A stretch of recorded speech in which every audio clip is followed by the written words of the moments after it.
the worlds of the heavens starting with Game of Thrones. This video is purely for entertainment and does not infringe on copyrights or laws. The rights to the novel and image belong to the original author. We do not claim ownership. Don't like waiting and want to listen to this fanfic in full now? Subscribe to our Patreon, where you'll find the best fanfics. Chapter 151 The Golden Kingdom. Xia Changqing and Barbossa made a deal, and now the two sides are no longer mortal enemies. Let go of Mr. Barbossa, Xia Changqing ordered the sailors. Captain? The sailors looked at Xia Changqing with doubts. You know, the pirate they were holding was not an ordinary person. The shining rapier was still stuck in his chest, but the other party was still alive and kicking as usual. It would be too hasty to let such an immortal man go free just because of a few words. It doesn't matter, let go of Mr. Barbossa. I believe he is a smart man and won't do anything stupid. Xia Changqing had a faint smile on his lips and looked at Barbossa meaningfully. After confirming that their captain was not joking, the two sailors finally let go of Barbossa carefully. After getting rid of his restraints, the pirate captain slowly straightened his wrinkled clothes, put on his triangular captain's hat, and then saluted Xia Changqing elegantly. If you ignore the rapier still stuck in his chest, Barbossa now would really make people mistake him for a gentleman from an aristocratic family. Mr. Barbossa, please let us forget these red tapes. If possible, please lead the way for us, and let me see the treasure of a legendary pirate. As you wish, Captain. Barbossa laughed, and his aristocratic temperament disappeared instantly. In the blink of an eye, he had turned into a vicious pirate full of banditry. Then, Barbossa casually pulled out the rapier stuck in his chest, and this action splashed a few drops of blood on his chest. Dear Jack Sparrow, are you full of surprises to see me again? Barbossa quietly touched behind Jack and suddenly spoke, which scared Jack. Jack jumped and turned around. When he saw Barbossa coming with a sword, a trace of astonishment flashed across his face, and then he immediately pointed at him with his orchid finger. Captain, how could you let this hateful pirate escape? Come and catch him. Xia Changqing shook his head helplessly, ignoring Jack and Barbossa who were already fighting. This pair of happy enemies, just let them fight on their own. Mr. Watt, is our boat ready? We can set off at any time, Captain. The conscientious first mate replied. Very good, prepare the manpower, and we will land on the island. Xia Changqing supported Elizabeth, and landed on the boat together. When they were about to set off, Jack and Barbossa finally ended the farce, standing beside Xia Changqing on the left and right, staring at each other, neither of them willing to give in.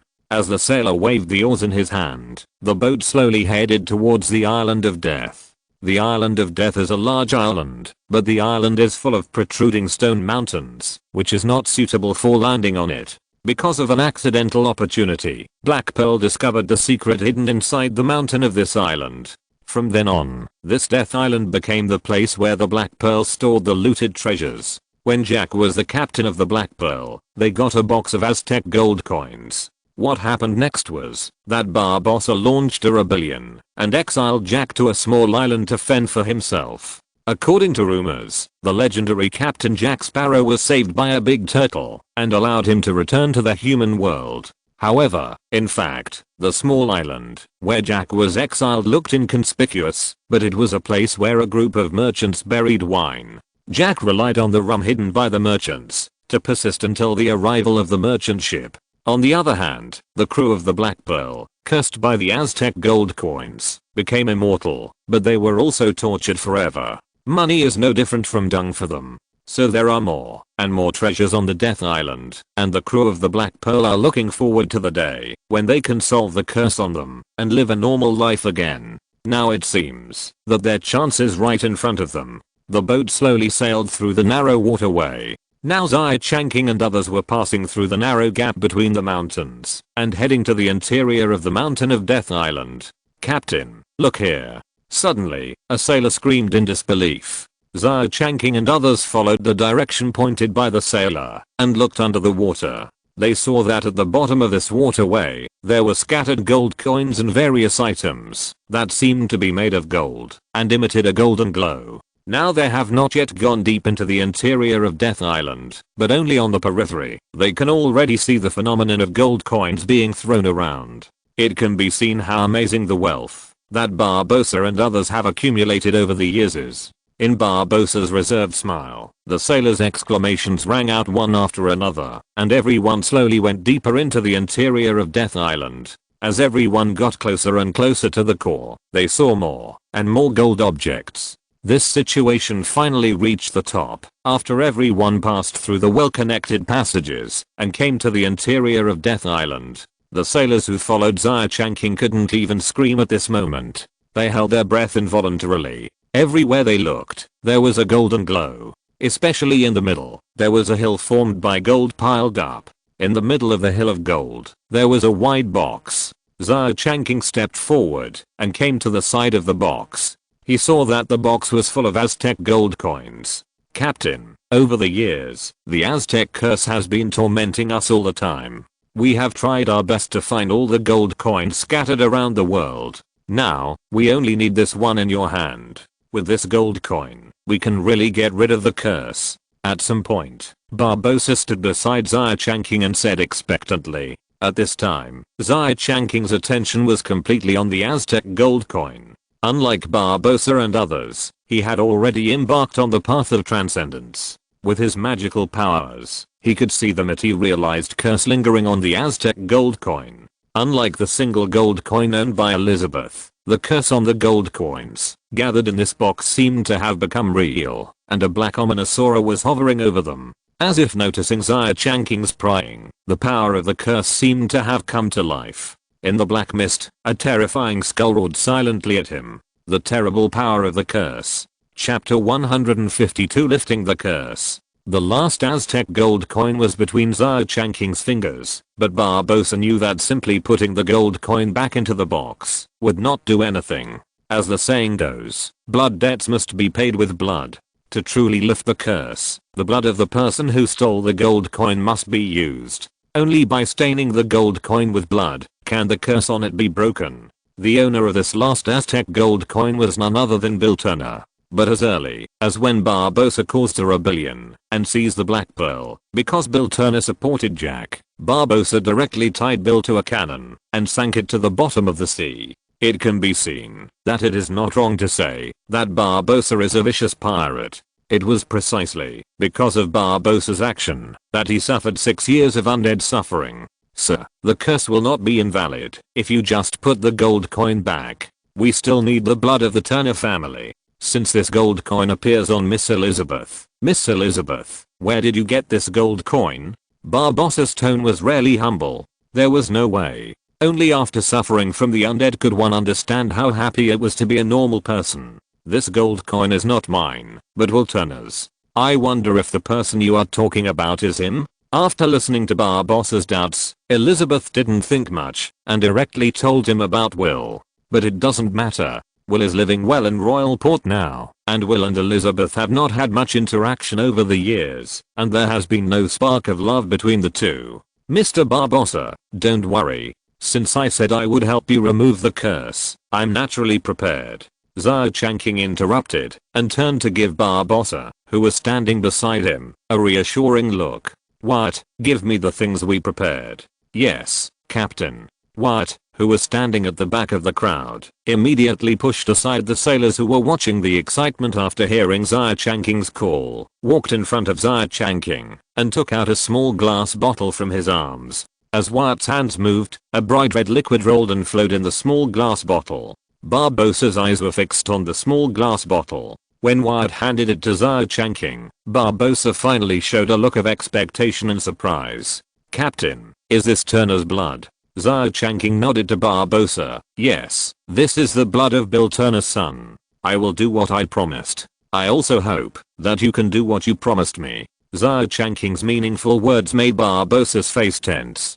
Before he could say anything to express his loyalty, Xia Changqing had already opened the cap of the small glass bottle and smeared the blood inside on the gold coins. Under Barbossa's expectant gaze, Xia Changqing loosened his grip, and the gold coins fell back into the box, making a crisp jingle. At the same time, Barbossa involuntarily opened his arms, feeling the long-lost breeze. Ah! I feel the breath of the sea breeze, the smell of the sea water. It is so charming. Barbossa exclaimed in an aria-like tone, and then he took out a green apple that was hidden somewhere, bit it, and laughed as the juice splashed. Xia Changqing no longer paid attention to Barbossa, who seemed to be in a state of madness, and turned to look at What. Mr. What, arrange for our sailors to transport all the gold back to the ship. Remember, don't touch the box of Aztec gold coins. Yes, Captain. What took the order and began to lead people to transport gold to the Black Pearl. On the other side, Barbossa regained his sanity. He looked at the Navy sailors carrying away gold one ship after another and couldn't help showing a distressed look. However, the situation was stronger than people. Even if Barbossa had the intention of betraying Xia Changqing, he didn't dare to show it at this time. After Xia Changqing and others returned to the Black Pearl, the sailors who used small boats to transport gold took turns to go into battle, one ship after another. Even in this case, it took them 2 days to empty the entire Death Island. First, there were too many gold products stored in the Death Island, and second, the pirates did not store them in an orderly manner at all. They just threw them on the island, which made the transportation work much more difficult. After the entire Death Island was emptied, the cabin of the Black Pearl was already filled with all kinds of gold. Money can move people's hearts. Faced with such huge wealth, even the well-trained Royal Navy still can't resist the temptation. However, Xia Changqing is not a stingy person. Besides, it is useless for him to have so much money. According to the conditions promised to the sailors earlier, the entire Black Pearl has been allocated a satisfactory reward. However, after the Black Pearl was filled with gold products, Xia Changqing's original adventure plan fell through. No one has ever taken so much wealth to take risks. In desperation, the Black Pearl could only return temporarily, and Xia Changqing's first adventure out of Port Royal was abandoned halfway. Norrington, Governor Swan and others were also quite surprised by the sudden return of the Black Pearl.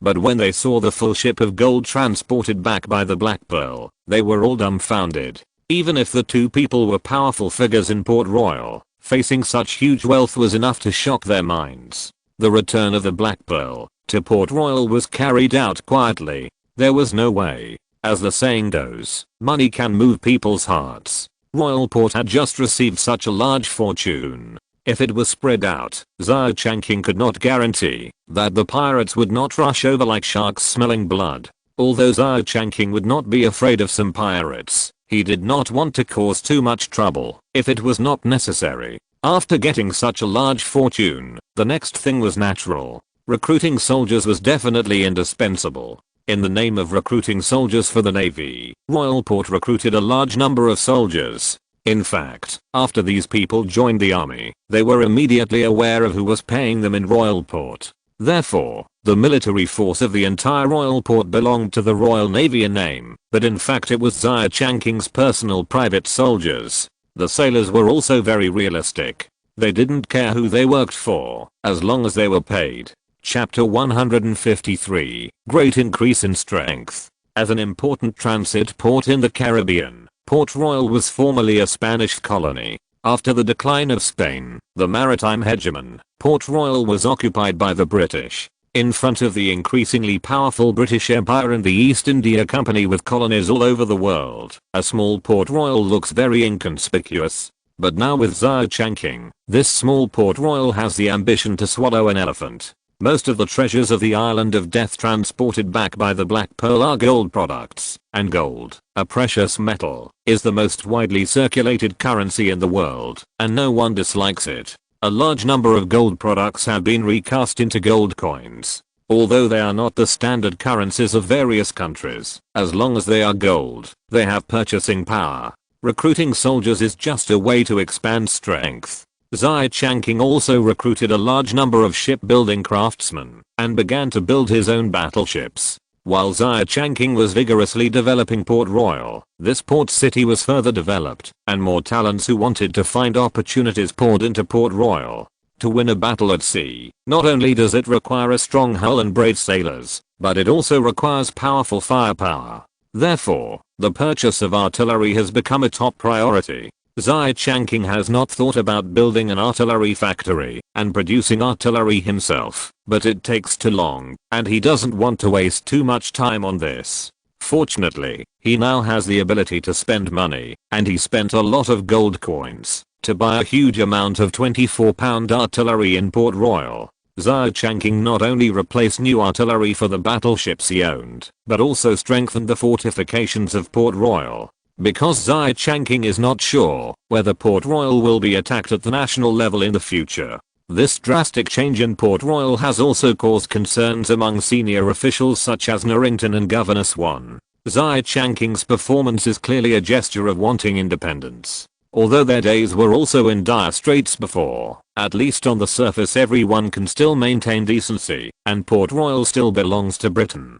Now Xia Changqing is unabashedly strengthening the military power of Port Royal. This behavior really makes people think more. So on a dark and windy night, Governor Swan and Colonel Narrington jointly hosted a banquet for Xia Changqing, wanting to hear what he meant. That night, accompanied by Elizabeth, Narrington and Weatherby plucked up the courage to speak out their concerns. The tone was a little intense, and they almost said that Xia Changqing was a traitor. However, Xia Changqing was not very angry. He said that he was an Oriental, not a British minister, so how could he be considered a traitor, which directly left the two speechless. Thinking of Xia Changqing's identity as a wizard that he had been hiding, Narrington thought carefully and still did not dare to ambush the soldiers and smash the cup as a signal. Because he felt sadly that, even if he did so, it was unknown whether those soldiers would turn against him in the battle. No one knows what kind of secret means the wizard Xia Changqing has, and he has been operating in Royal Port for so many years. Even Narrington himself, a nominal naval colonel, obeys his orders.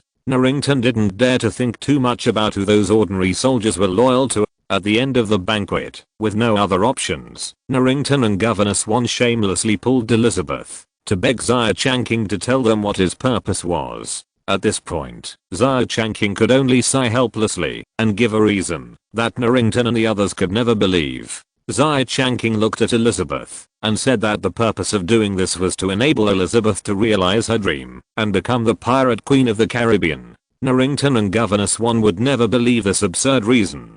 But sometimes the facts are so dramatic. Xia Changqing dared to swear that his purpose was this and had never changed. Instead, Elizabeth was moved by Xia Changqing's words and almost threw herself into Xia Changqing's arms at the banquet. This made Governor Weatherby Swan's face turn black, and he lamented the misfortune of his family. No matter what Narrington and Governor Swan thought, the development of Port Royal was no longer something they could control. In a short period of time, the strength of Xia Changqing's men was greatly improved. In addition to the 3 large battleships, the Dreadnought, the Interceptor, and the Black Pearl, more than 23rd level battleships were added. In this case, pirates like Jack and Barbossa, who yearned for freedom, also thought that it would be more promising to work under Xia Changqing. In order to stay in Port Royal, Xia Changqing even delayed his plan to go out on an adventure, although watching the ever-changing Port Royal every day was a full sense of achievement.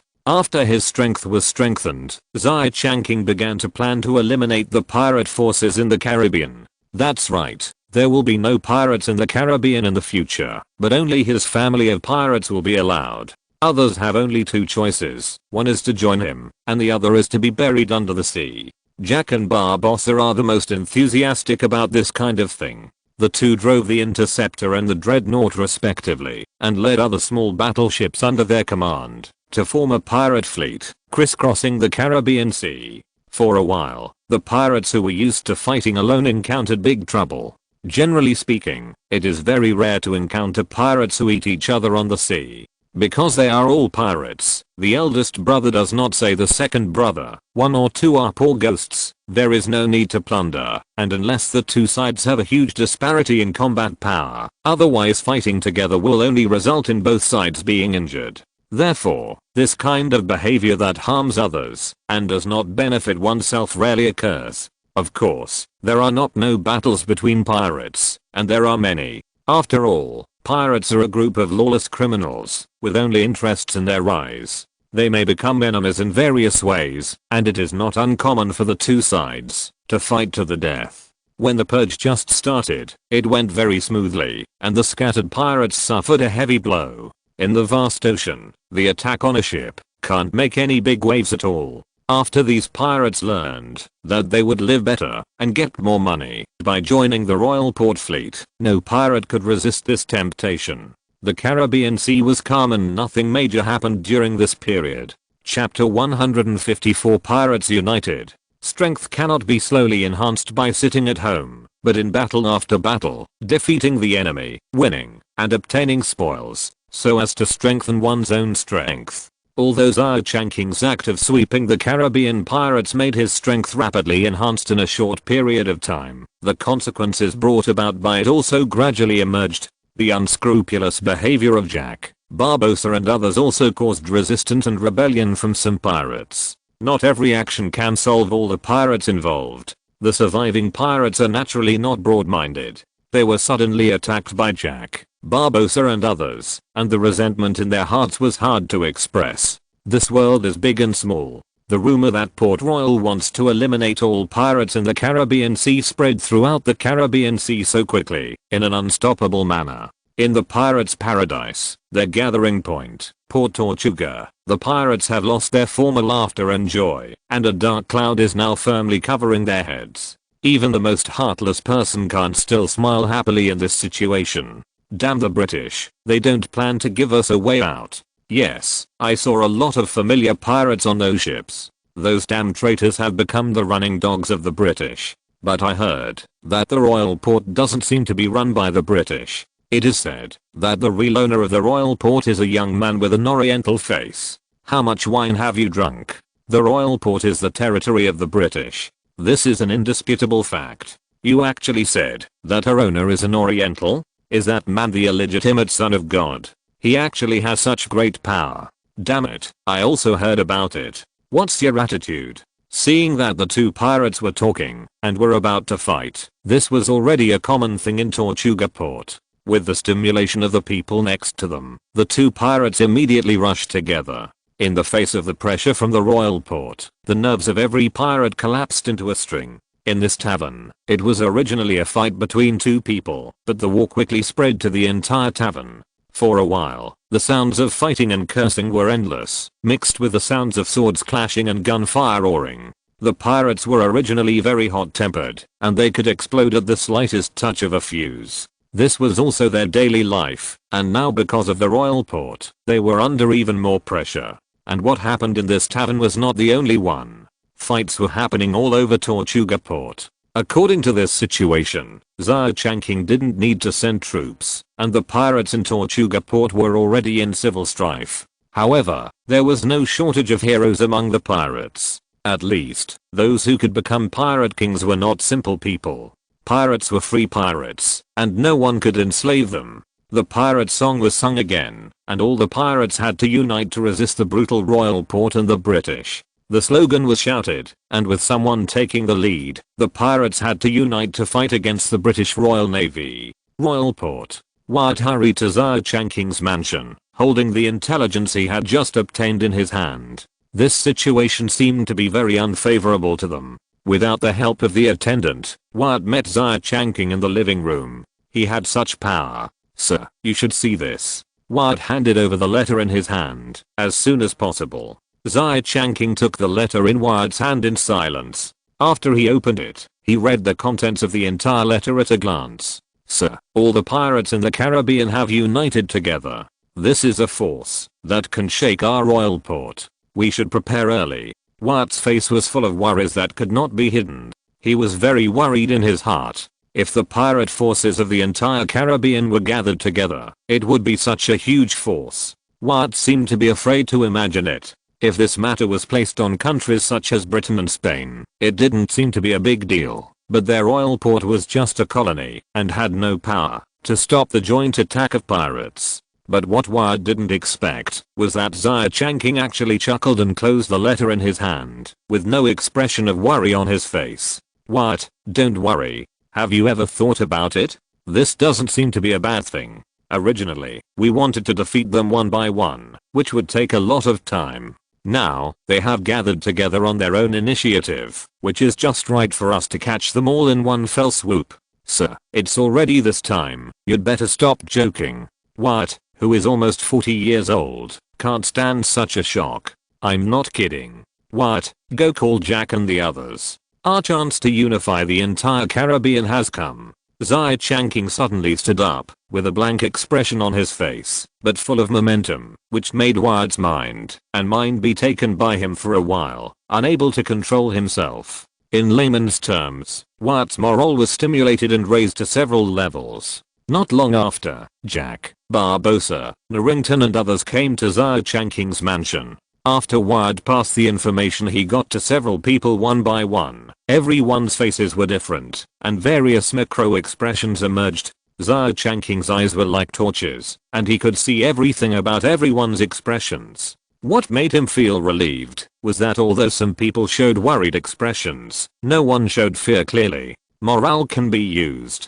As long as no one feels fear, he is very sure to win this battle. When it comes to the moment of the final battle, Xia Changqing has already made plans to transform into a dragon and scare the pirates. Of course, given the world's rejection of wizards, Xia Changqing does not intend to reveal his true strength unless it is the most urgent moment. Besides, Xia Changqing has more than just this trump card. Gentlemen, the time for the decisive battle has come. The ownership of the Caribbean Sea depends on this battle. If we win, the entire Caribbean Sea will become your pasture. If we lose, all our efforts will be in vain. Xia Changqing's words were not very passionate, but his light words gave Jack and others great confidence. Everyone's face was full of fighting spirit and morale. Chapter 155 Undead Warrior. Having morale is of course a good thing, but Xia Changqing will not fight a battle without preparation. In order to win this battle, Xia Changqing decided to take out the backhand that he had prepared long ago. Gentlemen, please follow me. Xia Changqing suddenly stood up, and in the puzzled eyes of everyone, he called everyone to the side hall. When he pushed open the door of the side hall and let everyone see the things placed in the room, exclamations rang out. Aztec gold coins? Sir, such a dangerous thing. You should throw it far away, instead of placing it here. Wyatt said directly, after seeing the full box of Aztec gold coins. In fact, it was not just Wyatt. Others looked at the Aztec gold coins, as if they saw poisonous snakes and beasts, especially Barbossa, who didn't want to see these things at all. On the contrary, Jack, who had always been bold, showed great interest in the Aztec gold coins. Are these gold coins dangerous? Xia Changqing replied along with Wyatt's words, I don't think so. Xia Changqing walked forward and grabbed the gold coins in the box. The rustling sound was so pleasant. Gentlemen, let's put aside our previous views and look at these gold coins. Although they are entangled with hateful curses, the curse can turn our soldiers into warriors who are not afraid of death. Xia Changqing held up the Aztec gold coins and said to everyone, this is a gift from God and a sword for us to win. That's right. Since knowing the Aztec gold coins, Xia Changqing has been thinking about this matter. Although the curse of the Aztec gold coins will bring various negative effects to people, those cursed by it can also become undead who are not afraid of life and death. When ordinary pirates fight against undead who are not afraid of life and death, it is self-evident who will win and who will lose. Xia Changqing just proposed this possibility. Jack and others are all smart people. They were just scared by the curses around the gold coins before. Now, after Xia Changqing's reminder, everyone reacted directly. Before the battle, let the soldiers accept the curse and become immortal undead. After the battle, put the gold coins back into the box to remove the curse and turn the soldiers back to normal people. As long as all the gold coins are in their hands, as long as the royal port is not breached by the pirates, and as long as Xia Changqing is not dead, they don't have to worry about suffering from the eternal curse. This is doable. Jack had this idea at the first time. Sir, let me do it. I'm willing to be the first person to accept the curse. Jack signed up impatiently. Narrington, Wyatt and others also looked at each other, and all of them felt moved. After all kinds of accidents may happen in the battle, and no one can guarantee that they will be able to survive safely and will not be hurt. Now that there is the guarantee of immortality, those who are unwilling to accept it are the real fools. Among all the people, only Barbossa was full of rejection. He had suffered enough from the curse and understood what it felt like to be cursed. Now he was asked to experience this pain again. Of course, he refused in his heart. Moreover, after they were cursed, the key to regaining their normal bodies was in the hands of Xia Changqing, which made Barbossa have some doubts. It was not that Barbossa had already thought of betraying Xia Changqing, but Barbossa was a suspicious person. He would not trust anyone except himself. However, after everyone else on the field agreed to this method, if he refused again, he would seem too independent. Barbossa was not sure if Xia Changqing would give him a hard time if he refused, but he did not dare to take the risk. Helplessly, Barbossa could only nod in agreement. Xia Changqing seemed to see Barbossa's doubts. He explained to everyone, there are 3,000 Aztec gold coins here, which can create 3,000 undead warriors for us. So, apart from you, the candidates for others must be carefully selected, and loyal people must be chosen. I don't require these people to be elites. Even ordinary people can exert greater combat power than ordinary people after they have immortality. So these people must be loyal and dare to fight. Xia Changqing's words attracted everyone's approval. While they nodded in agreement, they were also thinking about which of their men were particularly loyal. However, Xia Changqing's words were not finished yet. I know that everyone has doubts in their hearts, but don't worry, these soldiers will leave gold coins in their own blood after accepting the curse, and then save them. After the battle is over, I will arrange for someone to contact the curse for you. There is no need for you to send the gold coins back little by little. That would be a waste of time and very unsafe. I said this, you can rest assured, right? It was very obvious that Barbossa showed a relieved expression on his face. Back then, the entire Black Pearl crew only spent about 800 gold coins, but it took 6 years to retrieve them all. If it weren't for Xia Changqing, he didn't know how long he would have to wait. Now Xia Changqing was frantically trying to send out all 3,000 gold coins. If they were lost in battle, it would be a lot of trouble to retrieve them. Barbossa didn't want to endure the pain of the curse for a long time. That feeling was enough to drive him crazy. But now with Xia Changqing's words, Barbossa was relieved. As long as the gold coins didn't leave the scope of Xia Changqing's mansion, he didn't have to worry. After everyone discussed the details again, the selection of people to accept the curse was put on the agenda. Although the pirates were a group of loose people, this time Tortuga Port took the lead in uniting the pirates. It was unknown how long it would take for them to gather together. But Xia Changqing didn't want to be beaten passively. He had to race against time and take the lead before all the pirates gathered together. Therefore, after the first 200 soldiers were selected, the process of accepting the curse and transforming into undead spirits began. Soldiers took turns taking a gold coin from the box containing gold coins, and after confirming that they were cursed, they put the gold coin in the glass bottle containing their blood back into a special wooden box. These wooden boxes were stored separately, one for each soldier, to ensure that their blood and gold coins would not be mixed up, thus solving everyone's worries. If you're listening to this novel on a channel other than Fanfic World, it means they downloaded and uploaded it without effort. We cordially invite you to visit our channel, Mundo Fanfic Novelos. There you'll find the original version of this story and you can explore many other novels of various genres. We're waiting for you to immerse yourself in a world of incredible novels. Chapter 156, Blending In. The dark cloud of war has already enveloped Port Royal without anyone noticing. None of those who can make a living in the Caribbean are simple people. The matter of the Tortuga Pirates Union cannot be concealed, and the pirates do not expect to be able to conceal it. Unlike these pirates, who are at home everywhere and yearn for freedom, even if Tortuga Port is breached by the Navy, they can just move to another place and continue to be chic. However, the Navy of Port Royal is different. If Port Royal falls, it will be a loss of face for Britain. These two things are very different in nature. The Pirates Union is an open conspiracy. It's just that the pirates' advocacy of freedom is not without its drawbacks. They can't be as disciplined as the Navy soldiers. It's very difficult for the pirates to unite with their lax attitude. Turning back to Port Royal, because the war may come at any time, the prosperity of Port Royal has also been affected during this period.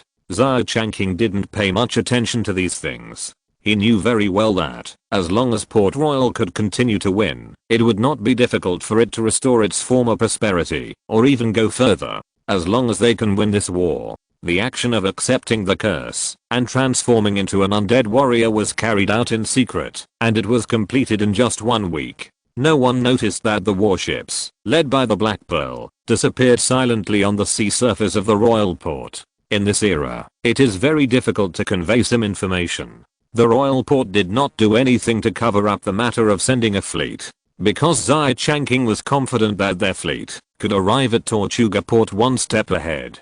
Tortuga Port, a paradise for pirates. This is a natural sheltered deep water port. The unique geographical location of Tortuga Port makes it easy to defend and difficult to attack. The entire Tortuga Port looks like a giant stretching out his arms, holding the island of Tortuga Port in his arms and protecting it firmly. Therefore, around Tortuga Port, there are all high mountain cliffs towering into the clouds. Only in the distance, there is a passage that looks like a line of sky for ships to pass. Because of the protection of the surrounding rock walls, Tortuga Harbor was protected from the impact of wind and waves and the invasion of the navy, making it a paradise for pirates. The organized fleet had no way to quickly pass through the narrow passage and enter the interior of Tortuga Harbor, otherwise it would only be defeated one by the pirates. However, if it was a pirate ship, there was no need to worry about this. In the evening of that day, Tortuga Harbor was still very lively.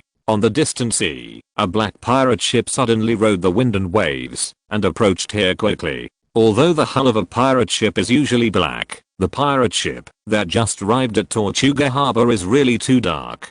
Not only is the hull of this pirate ship black, but even the mast and sails are black. Between the tattered sails, there is a black flag fluttering in the wind. This is a real pirate ship. The one who came is the Black Pearl. At the helm, Jack and Barbossa stood side by side, staring at each other, neither of them giving in, both wanting to take command of the Black Pearl. When the Black Pearl passed through the narrow passage, Tortuga Harbor was completely exposed to them. "Dear Tortuga Harbor, I'm back again." Jack loudly expressed his excitement.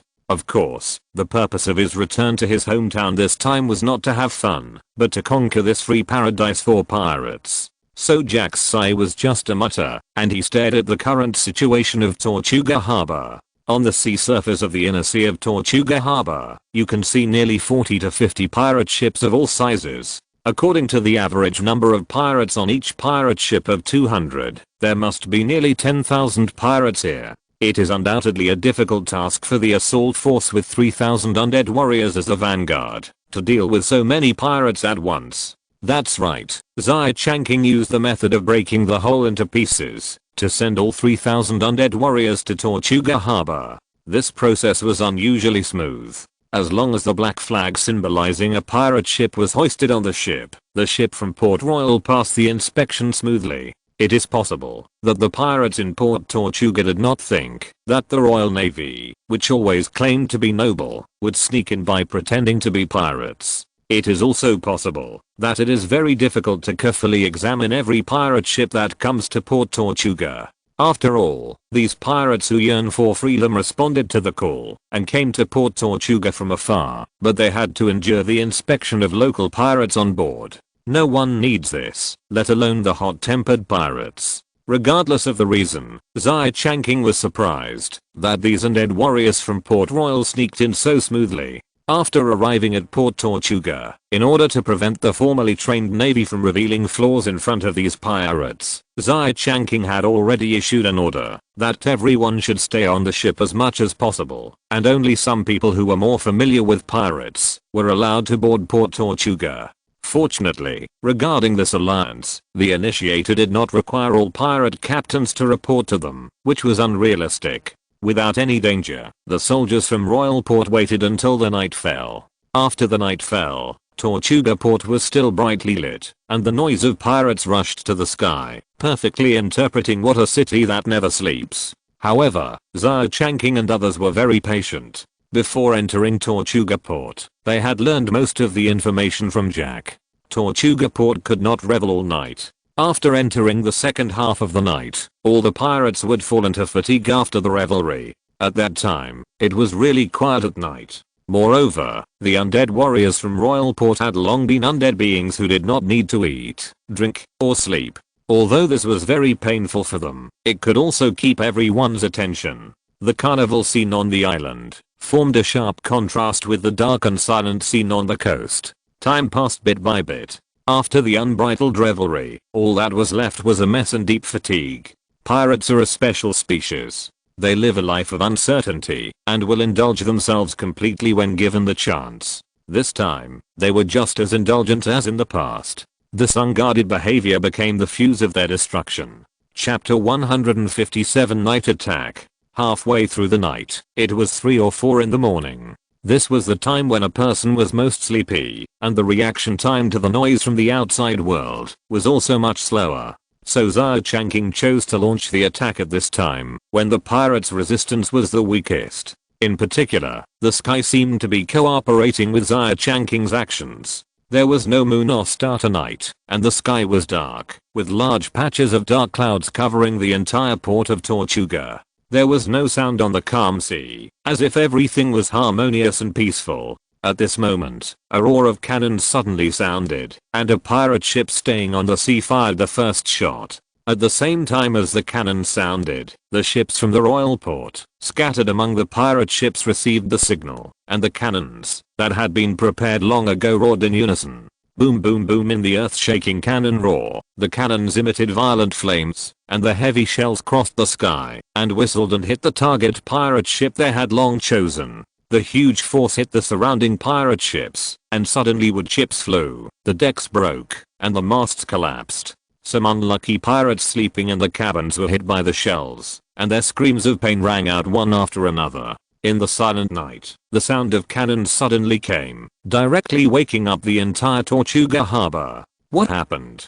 Who is firing the cannon? The lightly sleeping pirates were awakened by the roar of the cannons. They grabbed the weapons around them and rushed out of the taverns and brothels in twas and threes. After coming outside, the scene from the sea in the distance stunned them. In the dark environment, the flames from the cannons lit up from time to time. These flames spread across the surface of the inland sea of Tortuga harbor, and countless ships were smashed and ignited. It was a mess. The pirates looked at this scene in horror, not knowing what was going on. With the fire all over the sea, some unfamiliar warships were seen among the pirate ships. The black flags on them were lowered and replaced by the British flag.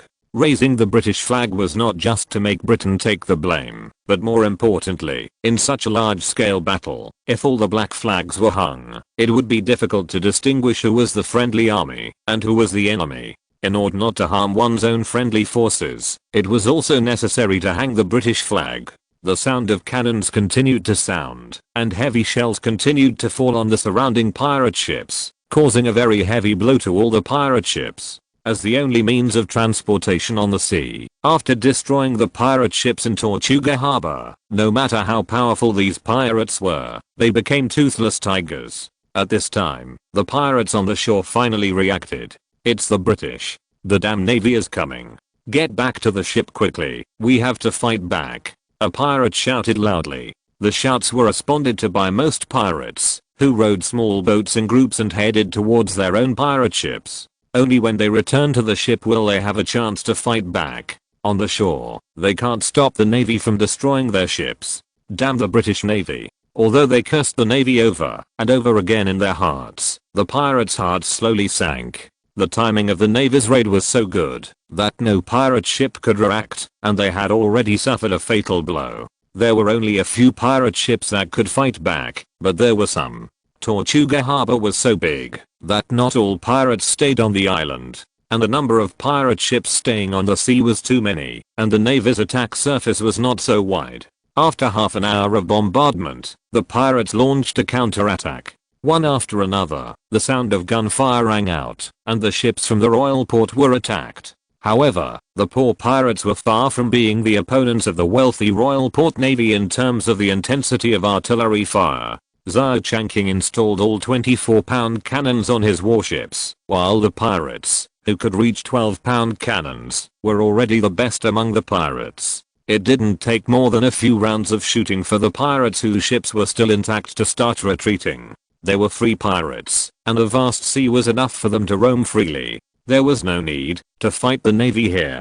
Some of the slightly damaged pirate ships began to flee outside Tortuga harbor under the cover of night. As for the crew members who were still staying on the island, they didn't care about that at this time and could only count it as their own bad luck. Even if two pirate ships met, they looked at each other in silence and fled Tortuga Harbor together in tacit understanding. In this way, some fought and some fled. The pirates who had been attacked quickly fell into a disadvantage. The battle on the sea did not spread to the island for a while, but the pirates who were still on the island were suddenly dumbfounded. Most of the pirate ships had been destroyed, and they suddenly became homeless children. They were as pitiful as they could be. The pirate king who organized this meeting was now full of despair on his ship. He could get away with it, but Tortuga Harbor would fall into the hands of the British Navy.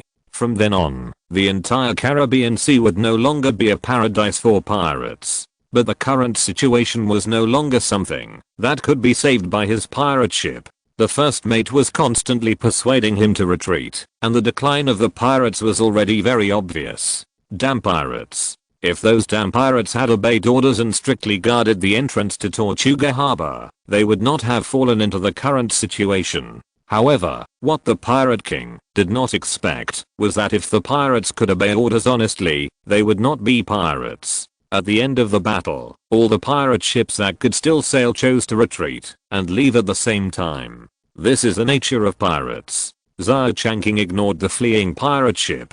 He had already made arrangements for those people. At the exit of Tortuga Harbor, Narrington led his men and was waiting for them. Xia Changqing believed in Narrington's ability. If he couldn't even deal with some scattered soldiers, he wouldn't have to be a naval colonel. Narrington had his own battles, and Xia Changqing had his own battles. Although the pirate ships on the sea were either escaping or destroyed by them, most of the pirates were still on the island. Xia Changqing didn't think that he could make these pirates bow down to him just by showing off his domineering aura. If he wanted to subdue these pirates, he had to show his real skills. Chapter 158, Great Victory. After the battle at sea, the warships from Royal Port all began to sail towards the shore. Under the illumination of the burning fire, the black muzzles of the guns were aimed at Tortuga Port. The pirates all looked at all this in horror. Tortuga Port was so small that they had nowhere to run. What should we do? A pirate said in confusion. Fight them. There was also a pirate who suggested so. Of course, if his figure did not retreat, his words would be more convincing. If we surrender, will they treat the prisoners well? There were also pirates who were trembling. How could a mortal body resist the attack of the shells? Those pirates who said they would fight with the other side really had evil intentions. What made the pirates feel a little relieved was that the Navy's warships did not directly fire at Tortuga Port. It seemed that they still had a chance to survive. As the Navy warships arrived at the shore, the undead warriors rushed down from the ship. Drop your weapons and treat the prisoners well. The Navy shouted in unison, and the sound instantly spread throughout the port of Tortuga. However, the Navy's landing and close combat also gave the pirates with strange thoughts a chance to win. We are free pirates, and will never be slaves of the Navy. A voice suddenly rang out among the pirates. Many things were not completed because of the lack of a leader. As this voice rang out, many pirates nodded secretly, and their anger was aroused. Xia Changqing stood on the shore and noticed that few pirates in Tortuga Harbor listened to the Navy's call and put down their weapons, which made his eyes emit a chill. The unruly pirates could only bend their proud spines with the swords and muskets in their hands. Bang! A wisp of grey smoke came out of the flintlock in Xia Changqing's hand, followed by his cold voice. Everyone listen. Kill all the pirates who are carrying weapons and standing in place. With an order, the war started. Bang, bang, bang. First, a round of musket shooting sounded. The Navy did not respond at all, but the pirates cried out in pain one after another. All kinds of dirty words came out from the pirate group. They rushed towards the Navy without any rules and fought on their own. After the two warring parties came into contact, the results of the battle appeared in front of everyone very clearly. No matter what kind of damage the pirates' swords caused to the Navy, these Navy had a blank expression on their faces, as if they were not the ones injured. The pirates who first came into contact with the Navy were completely confused about this situation. However, the Navy would not explain anything to them, and the slaughtering swords fell on the pirates without hesitation. At the same time as the screams rang out, not many pirates noticed that the people who screamed were all on their side of the pirates. The 3,000 immortal warriors transformed from Aztec gold coins showed a one-sided trend in the close combat with the pirates. Gradually, some smart pirates discovered the situation at the scene. The people who fell were all on their side. On the other hand, the Navy had the same number of people as before. Although the swords and knives slashed at the Navy, it would also cause them harm, but no Navy fell. Of course, if there was a moon tonight, they would not be surprised. But maybe when the Navy showed their skeletons in the moonlight, the pirates might flee without fighting. Unkillable monster. Panic spread rapidly among the pirates. As time went by, more and more pirates discovered this situation. The pirates who were not very firm in their hearts collapsed and lost their fighting spirit when faced with this situation. Some pirates remembered what the Navy shouted before the battle. At that moment, they threw down their swords and muskets without hesitation, knelt down on the ground, and begged for forgiveness. The pirates who surrendered tremblingly, after finding that the Navy did not attack them, were completely relieved, and this influence quickly expanded. There is a great terror between life and death. Even pirates who have never feared life and death will kneel down and surrender when they really face death. Most pirates chose this. They couldn't wait to throw down their weapons and kneel down to surrender. And there were also diehards who would never surrender. For such people, Xia Changqing had no choice but to send them to see God. Oh, Xia Changqing made a mistake. These damn pirates, how could they be qualified to go to heaven to see God? Their destination is only hell. When the first ray of sunlight from the horizon shone on Tortuga Harbor, the Navy ended the battle. Although the Navy's clothes were ragged and bloody, they were all in good spirits. Under the immortal body, no one was injured or died. In Tortuga Harbor, the surviving pirates knelt all over the ground. This paradise for pirates has now been conquered by Xia Changqing.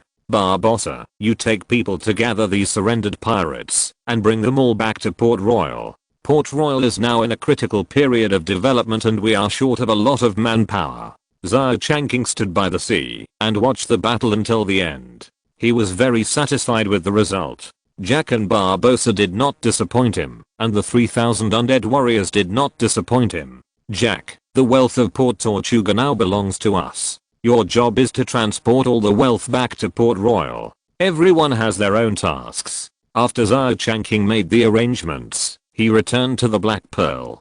Soon after, a soldier brought good news. Colonel Norrington, who was ambushing outside Port Tortuga, successfully intercepted the pirate ships that wanted to escape, destroying 3 4th level battleships and capturing 7. This was a great victory, and the victory came so easily that Xia Changqing did not expect it. He did not even make a move, and the pirates were defeated by the 3,000 undead warriors. After collecting all the spoils from Tortuga Harbor and emptying it of all its wealth, the Navy escorted the dejected pirates back to Port Royal. When Xia Changqing led the huge fleet to Port Royal, the entire port was in an uproar. Those who could still stay in Port Royal were all those who had confidence in the Port Royal Navy and hoped that they could win. After the victorious fleet returned, they naturally cheered for the Navy. Chapter 159 Naval Identity. The victorious fleet slowly docked at the dock. Small boats were lowered from the warships, and the pirates were escorted by the Navy. They rowed the boats to the shore. Although there were no flowers, there was applause. The ordinary residents of Port Royal lined the streets to welcome the victorious Navy and gave their applause without hesitation. The crowd cheered for the Navy, and Xia Changqing smiled. He looked at Barbossa and Jack beside him. How is it, you two? How do you feel? Well, to be honest, this is the first time I've been so popular, Jack said shyly, but his smug expression betrayed his excitement. Barbossa was much more restrained, but he couldn't stop smiling. Compared with the identity of a pirate who was hated by everyone, this popular identity of a naval hero gave people a greater sense of accomplishment. Captain, I have a question I've always wanted to ask you. Barbossa suddenly asked hesitantly, not knowing what he was thinking of. Go ahead. Xia Changqing looked at Barbossa with some confusion. He didn't know what Barbossa had to say, but he was in a good mood and didn't mind answering it. Captain, I'm curious, are you a pirate or a sailor? Jack glanced at him in surprise when he heard Barbossa ask this question. He didn't expect Barbossa to be so bold. This question.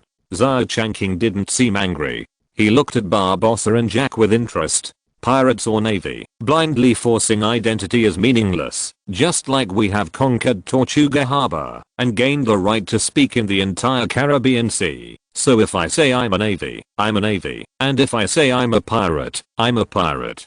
Jack, Barbossa, don't force these fixed identity labels. If you want, I can let the British royal family appoint you. With the merits of this battle, the identity of a lieutenant is not too much. How about it? Are you two interested? After Xia Changqing's voice fell, Jack and Barbossa instantly became interested. With the identity of the Royal Navy, doing pirate things, their actions in the future will be legal. Captain, is it really okay? Of course. Xia Changqing said indifferently, I will not only ask for credit for you, but also for Colonel Narrington. Even if he cannot be promoted to Brigadier General, he must be promoted to Colonel. In fact, as Xia Changqing said, after returning to Port Royal, he asked Governor Swan to send a letter to Britain to ask for credit. It is a fact that the Navy of Port Royal broke through the port of Tortuga. This is something that is difficult to dispute. This request for merit is reasonable. As expected by Xia Changqing, the official documents of the British government were soon sent back to Port Royal. Narrington was successfully promoted from colonel to major general, and Jack and Barbossa also got what they wanted and had an official identity. From now on, Xia Changqing controls the entire Caribbean Sea. All pirate activities at sea are under the control of Xia Changqing. It can be said that merchant ships from various countries traveling to and from the Caribbean Sea have to look at Xia Changqing's mood to decide whether they can pass safely.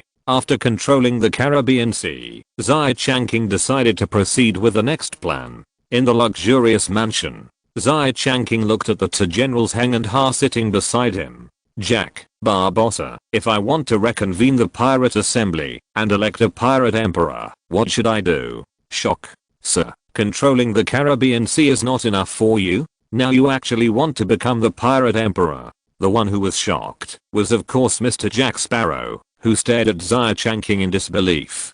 Pirate Emperor, that is the dream of every pirate king, but there are as many as 9 pirate kings. With the personality of pirates, they never vote for others, but only for themselves, so the birth of Pirate Emperor is always very difficult. However, in Jack's opinion, if Xia Changqing wants to become the Pirate Emperor, there is some possibility, because Jack and Barbossa are both pirate kings. With 2 votes in hand, this is already invincible. Shut up, Jack. Mr. Xia wants to become the Pirate Emperor. Isn't that a very simple thing? What's your reaction?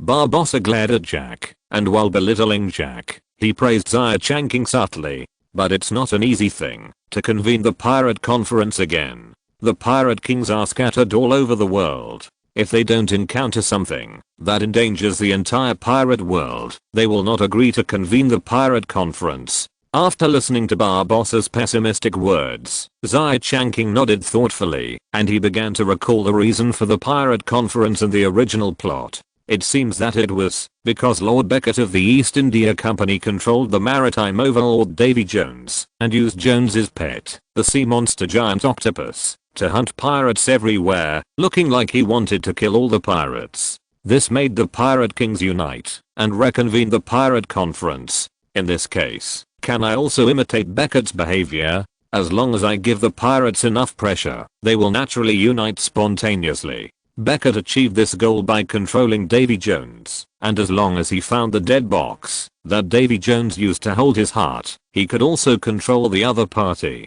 However, if you seek the skin of a tiger, you must be mentally prepared to suffer from it. Moreover, it was not suitable for him to show up to control Davy Jones and hunt down pirates. Those pirate kings were not fools. If he wanted to be a pirate emperor while being a naval hero, it would be easy to be exposed. At this time, it was time to show the ability of the toolman Colonel Narrington. That's right, Xia Changqing had already made a decision in his heart. On the surface, he would lead Narrington to find the dead chest, control Davy Jones, and hunt pirates on the sea. As long as the pirates felt the pain, Xia Changqing could take Jack and Barbossa to persuade other pirate kings to reconvene the pirate conference. Whether it was black or white, he had to control it in his hands. Thinking of this, Xia Changqing knocked on the table with his hand, interrupting Jack and Barbossa's fighting. "Jack, have you heard of Davy Jones's dead chest?" "Davy Jones? Oh my god, sir,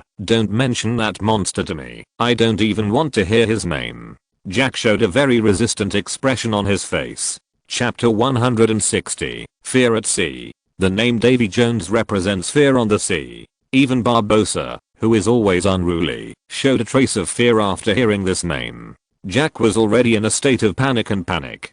"Jack, what are you afraid of? As long as you are on land, Davy Jones can't find you for a while." It would have been better if Xia Changqing hadn't said these words of comfort. Once he said them, Jack wanted to cry without tears. "Sir, although Jones can't go ashore, I have to sail on the sea. The time we agreed on is coming soon. I have a hunch that he will come to me soon." Jack looked suddenly enlightened and looked at Xia Changqing with eager eyes. "Sir, Captain, my lord, you will definitely not sit idly by, right?" Xia Changqing had long been accustomed to Jack's shamelessness, but he really had an idea here. "Jack, I have an idea, do you want to hear it? Hurry up, Jack urged. "Find Davy Jones's chest containing his heart. When Davy Jones' life is in your hands, he will naturally not embarrass you anymore," Xia Changqing said with a smile, as if he was thinking about Jack completely. "I suspect you are embarrassing me." Jack looked at Xia Changqing silently, his face twisted. Davy Jones must have hidden something as important as a heart in a secret place. How could it be found so easily? Xia Changqing looked at the vivid expression on Jack's face and naturally knew what he was thinking. "Jack, have you forgotten that you still have a magical artifact in your hand? Your compass. It will guide you to successfully find Davy Jones's chest. And as far as I know, now it's only a little more than 2 years away from the time you agreed with Davy Jones. If you keep hesitating and make plans early, will you wait for Davy Jones to come to you in person in 2 years? Don't say anything more. Sir, give me the black pearl. I want to go out to sea to find Davy Jones's chest." Jack jumped up from his seat and said loudly. Of course, he also had his own little thoughts. Finding the chest of the dead is just a matter of convenience. Driving the black pearl on the sea is Jack's real purpose. However, before Jack could be happy, Barbossa came to his senses in an instant. He stood up and said to Xia Changqing, "Sir, I object." "Why do you object? It's not you who is threatened." Jack screamed in dissatisfaction, like a chicken or duck with its neck strangled. "Humph." Barbossa snorted coldly and gave Jack a look that said, "I've seen through you." "Sir, Jack Sparrow is a cunning villain. You must not hand over the black pearl to him. I swear, this villain will run away after getting the black pearl. This is slander." "Damn Barbossa, I think you have this idea." Jack was anxious. He admitted that he did have some small thoughts in his mind, but after Xia Changqing looked at him meaningfully, Jack's heartbeat accelerated, and he hurriedly explained, "Mr. Xia, don't believe what Barbossa said. He is a real cunning villain." "Oh, it's so funny." Barbossa raised his head disdainfully. "I'm now a noble lieutenant of the British Royal Navy. Isn't this identity much better than a pirate?" You are the lieutenant? I'm also a lieutenant," Jack retorted along with Barbossa's words. Seeing that the two people were arguing more and more fiercely and were about to fight, Xia Changqing, the peacemaker, stood up. "You two stop arguing. Jack, calm down. I believe in your loyalty." And Barbossa, Jack is now threatened by Davy Jones, so he is naturally anxious. Xia Changqing waved his hand, motioning the two to sit down and calm down. "Jack, I can leave a black pearl to you." "Of course, you can go with Jack, Barbossa. After all, Davy Jones is a very dangerous person. I will equip you with elite naval crew members to help you find the dead chest as soon as possible." Jack and Barbossa looked at each other. The two of them could be said to be the people who knew each other best. The little tricks in their hearts could not be hidden from each other. It was just that Xia Changqing's operation directly dispelled the little tricks in their hearts. If it were ordinary naval soldiers, it would be possible to persuade them to defect from the navy and become a free pirate. But if it was the naval elite, then the probability of this possibility was very low. These naval elites were carefully selected, and their loyalty was tested. It was impossible for them to defect to the Navy casually. Sir, thank you for your generosity. Your heart is as broad as the sea. Barbossa touched his chest and bowed, and the compliments were freely offered. Flatterer, Jack muttered in a low voice, and then he followed suit. The two looked at each other, not knowing what they thought of, and then they immediately looked at Xia Changqing at the same time. Mr. Xia, I want to be the captain of the Black Pearl. Haha. Xia Changqing crossed his hands and rested them on his chin, watching the two people who were fighting for supremacy with interest. When the two people looked at him eagerly, he said casually, "You two don't have to fight. I know that, no matter who is chosen as the captain, you will not be willing. Let Wyatt be the captain of this voyage." Jack opened his mouth and wanted to fight for it again, but when he saw Barbossa, who didn't say a word, he immediately closed his mouth very sensibly. No matter what, Wyatt is Xia Changqing's confidant. Since Xia Changqing has said such a thing, if they object again, it will arouse Xia Changqing's vigilance. Jack naturally understands that it is very difficult for a subordinate like him who joined halfway and is still a pirate to truly gain Xia Changqing's trust. There is no other way. Xia Changqing knows what kind of urine these two pirates Jack and Barbossa are. They are not trustworthy in themselves, and he will never invest all his trust. Not long after Wyatt arrived, Xia Changqing gave him an important task with a serious look. Keep an eye on Jack and Barbossa, and then find the dead chest belonging to Davy Jones as soon as possible. The opportunity to control the sea lies in Davy Jones's sea monster. Chapter 161, The Power of Curse. The sea is vast, full of opportunities and dangers, and there are all kinds of treasure legends. The captain of the Flying Dutchman, Davy Jones, is a terrifying existence in the legend. What's even more terrifying is that Davy Jones can summon the sea monster Paul the Octopus. According to the legend, no one who has encountered Davy Jones can survive, and all of them are buried in the sea. However, in Xia Changqing's view, this legend has a lot of doubts. Davy Jones is strong and cruel enough. It is a bit nonsense to say that no one who has seen him survived. If no one survived, how did these legends come out? But for Jack, finding the dead chest is indeed an imperative thing. The threat from Davy Jones, like a sword of Damocles, hovers over his head for less than 2 years. If Jack doesn't want to stay on land all his life, it is imperative to solve the problem of Davy Jones. The day the Black Pearl set off did not cause much waves on the whole ship, except Jack and Barbossa. Everyone else was Xia Changqing's people. Xia Changqing was still very confident about the Black Pearl's trip. Jack's compass was a very magical item in this world. Xia Changqing stayed in the royal port, and naturally he had things to do. Because he recently discovered that the curse wrapped around the Aztec gold coin was also a very interesting thing.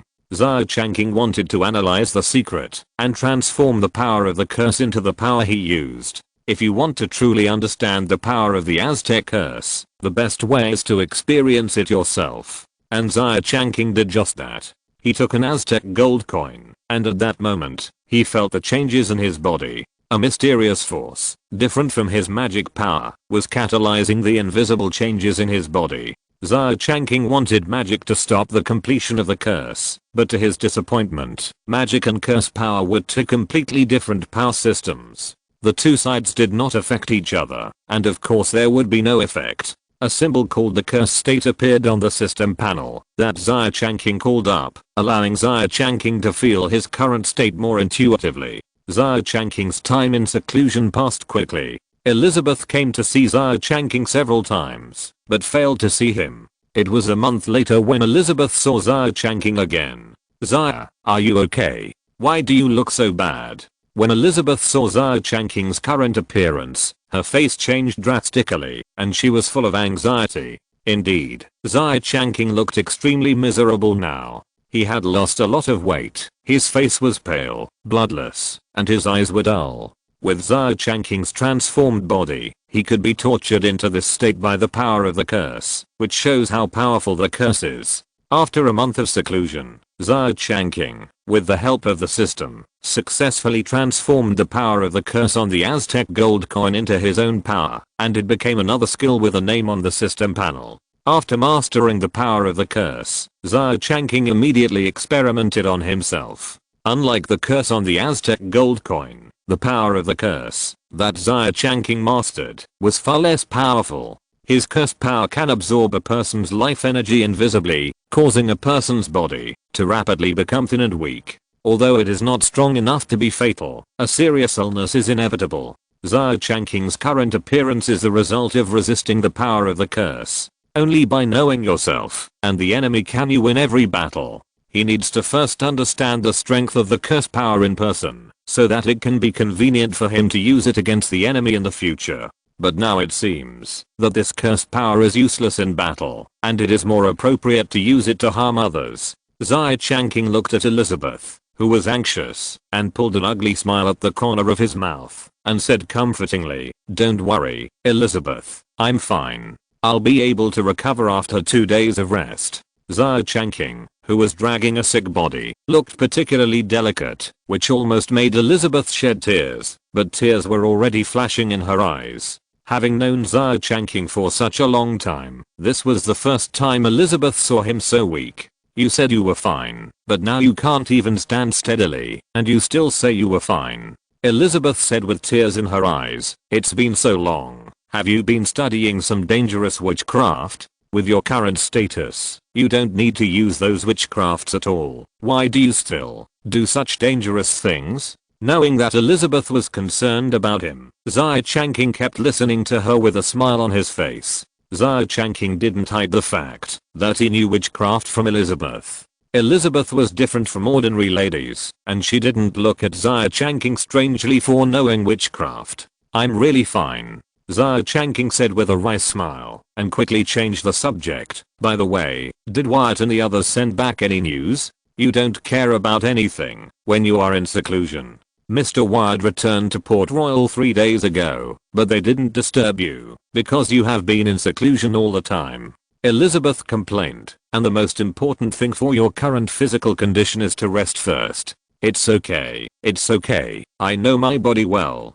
Let someone notify Wyatt, and tell him that I have come out of seclusion, and ask him to come and see me." After listening to Elizabeth's words, Xia Changqing became excited instantly. Wyatt had successfully returned to the ship, which meant that there were many probabilities that they had completed the mission. With David Jones' heart, he could proceed with the next plan. Thinking of this, Xia Changqing didn't care about taking a rest first, and he immediately ordered the attendant. "No, I don't agree." Elizabeth's expression became serious, and she directly blocked the attendant. Xia Changqing looked at Elizabeth helplessly. The two looked at each other for a long time, and finally Xia Changqing was defeated. Okay, you win, Elizabeth. I'm going to rest first, okay?" Xia Changqing waved his hand to signal the servant to leave, and under the pressure of Elizabeth's eyes, he had to go to the bedroom.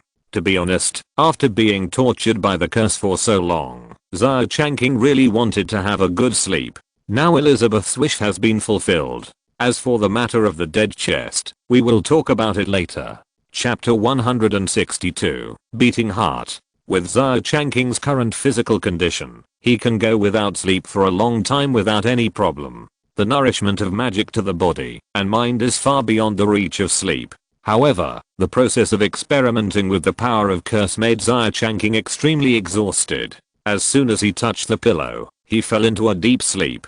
He slept soundly. When Xia Changqing woke up, he was in a trance and felt like he didn't know where he was. Xia Changqing groaned softly and covered his head helplessly. The pain from his head from time to time made him frown slightly. The servant who heard the noise outside the door immediately pushed the door open and walked to Xia Changqing's side. "Sir, do you want to get up?" Xia Changqing nodded and sat up from the bed. He turned his head to look at the scenery outside the window, which was still as bright as before. This made Xia Changqing ask in confusion, "How long have I slept?" The servant respectfully put on Xia Changqing's clothes and answered his question. "Sir, you have slept for a whole day and night. A day and a night. No wonder, it's been so long." Xia Changqing sighed, turned around and ordered, "Let Wyatt wait for me in the restaurant. I'll go over and prepare lunch." "Yes, sir." As soon as Xia Changqing finished speaking, a servant immediately agreed. Wait, call Mr. Jack Sparrow as well. Remember, let them take something with them. Although the servant didn't understand what Xia Changqing was talking about, he was a perfect person to convey the message. A moment later, Xia Changqing's words were conveyed to Wyatt's ears intact. After receiving the order, Wyatt did not dare to stop at all, and directly took the dead box, and went to Xia Changqing's mansion. To be honest, an important item like the dead man's box should have been sent to Xia Changqing as soon as it was brought back. However, Xia Changqing was in seclusion at the time, and did not receive them immediately, so Wyatt kept it in his home. The dead man's box was not big, with only a heart inside, and it was not heavy. Wyatt walked briskly with the box in his arms, and a moment later, he arrived at Xia Changqing's mansion. Jack had already sat at the dining table early, and was exaggeratingly telling Xia Changqing about the difficult process of finding the dead man's box. Xia Changqing, who was sitting in the main seat, saw Wyatt walking in with the box in his arms. As soon as he saw it, "Come and sit down, Wyatt, have you had lunch?" "No, sir." "Let's eat together." "Is the box in your hand the box that holds Davy Jones' heart?" "Yes," Wyatt answered as he put the box next to Xia Changqing. At the same time, Xia Changqing also let go of his perception, and the sound of a heartbeat suddenly came to his ears. Boom. Boom. From the sound, it can be heard that this is a very energetic heart, healthy, without any disease. "Sir, although we found the dead body box, we didn't find the key to open the box. I have asked the locksmith in Royalport. The lock of this box is very complicated. Without the correct key, the box cannot be opened at all." Wyatt explained the current situation to Xia Changqing in a few words. "Well, as far as I know, the key to the dead body box is in the hands of Davy Jones. It is undoubtedly a very difficult thing to get the key." Xia Changqing wiped his mouth. If he remembered correctly, the key was hidden by Davy Jones on his body. Then there is no way. I don't know if we can threaten him directly with the box. "Well, I think if we use a cannon, we can just smash the box." Jack touched his chin and gave his own suggestion. "As far as the material of this box is concerned, it can't withstand the bombardment of the cannon. It must be said that this is indeed a good idea. However, things don't have to be so troublesome. Let's eat first, and we'll talk after lunch." After Xia Changqing finished speaking, he buried his head and concentrated on the food in front of him. As for opening this broken box, Xia Changqing has plenty of ways, but now it's mealtime, and he doesn't have the time to observe a human heart. After Xia Changqing had eaten and drunk enough, he put down the tablet in his hand, wiped his fingers slowly, and then he turned his attention to Davy Jones's dead body box. As soon as Xia Changqing moved his fingers, a shadow of power immediately extended from under the table and probed into the keyhole. A second later, there was a crisp sound of click, and the lid of the dead body box bounced up. The box was opened. Wyatt and Jack looked at each other. Both of them were at a loss. What happened? But then, the two of them thought of the news that was circulating among the top leaders of Royalport, that Xia Changqing was a wizard. Thinking of this, both of them showed a clear look in their eyes. "This is a hammer." Xia Changqing didn't pay attention to the little thoughts in the hearts of the two subordinates, but focused all his attention on the opened dead box. In the corner of the box held by one person, there was a fist-sized heart. This was the heart of David Jones. Originally, there was no blood flowing in the heart, and the heart should have lost its vitality. Now, under the effect of magic, it was still beating vigorously. Although it was a human heart, in Xia Changqing's opinion, this heart did not have any bloody feeling. Strictly speaking, David Jones's heart was no longer in the category of flesh and blood, but a magical creation. The heart that was firmly bound to the Flying Dutchman could easily kill David Jones with just a sword or a gun. However, the person who killed David Jones personally had to inherit his position and become the new captain of the Flying Dutchman. This fate was set by the goddess of the sea, and with Xia Changqing's current strength, he could not solve this fate at all. Although the goddess of the sea in this world is also a weak chicken, and seems to have no power. But gods are gods, and only gods can fight against gods. This is why the trident of Poseidon, who controls the power of the sea, can break the curse of the sea. Xia Changqing reached out, and picked up the heart of Davy Jones. In his hand, the heart was still beating. But Xia Changqing had this feeling that as long as he squeezed it lightly, he could crush the heart and completely kill Davy Jones. If you're listening to this novel on a channel other than Fanfic World, it means they downloaded and uploaded it without effort. We cordially invite you to visit our channel, Mundo Fanfic Novelos. There you'll find the original version of this story and you can explore many other novels of various genres. We're waiting for you to immerse yourself in a world of incredible novels. Chapter 163, Planning Jones. This is a very strange feeling. Davy Jones' heart is as fragile as a water bowl filled with water. It is afraid that, if you squeeze it hard, you will accidentally burst it. But this heart has a powerful force. It can curse the person who killed it, and firmly lock the fate of the Flying Dutchman together. Holding this heart, Xia Changqing suddenly looked at Jack, and a mischievous smile appeared at the corner of his mouth. Jack, Davy Jones' heart is right in front of you, and his life is in your control. You only need to use the knife in your hand and stab it lightly to end his life. In this way, his threat to you will be lifted forever. How about it? Aren't you tempted? As Xia Changqing said, Jack was of course very tempted. He licked his lips involuntarily. The opportunity to completely resolve the threat of Davy Jones was right in front of him, and he suddenly felt a little overwhelmed. Mr. Xia, don't lie to me. Killing Davy Jones must have some hidden dangers, right? Jack, who had already stretched out his hand halfway, suddenly retracted his hand. He realized that something was wrong. Although he didn't know what was wrong, seeing the mischievous smile on Xia Changqing's mouth, Jack became alert. In Jack's past habits, he would also show this kind of smile when he wanted to trick someone. Ah, you found out. What a pity. Xia Changqing sighed, took back the heart in his hand, and threw it back into the dead box. A few black lines appeared on Jack's forehead. I'm afraid only Xia Changqing would admit to tricking someone so openly. In that case, if we kill Davy Jones through this heart, is there really a big hidden danger? Wyatt suddenly asked. That's right. Xia Changqing glanced at the two people and explained lightly, the fate of Davy Jones is tied to the Flying Dutchman. The person who kills him will inherit his position and become the new captain of the Dutchman. After listening to Xia Changqing's explanation, Jack was immediately frightened. It was too dangerous.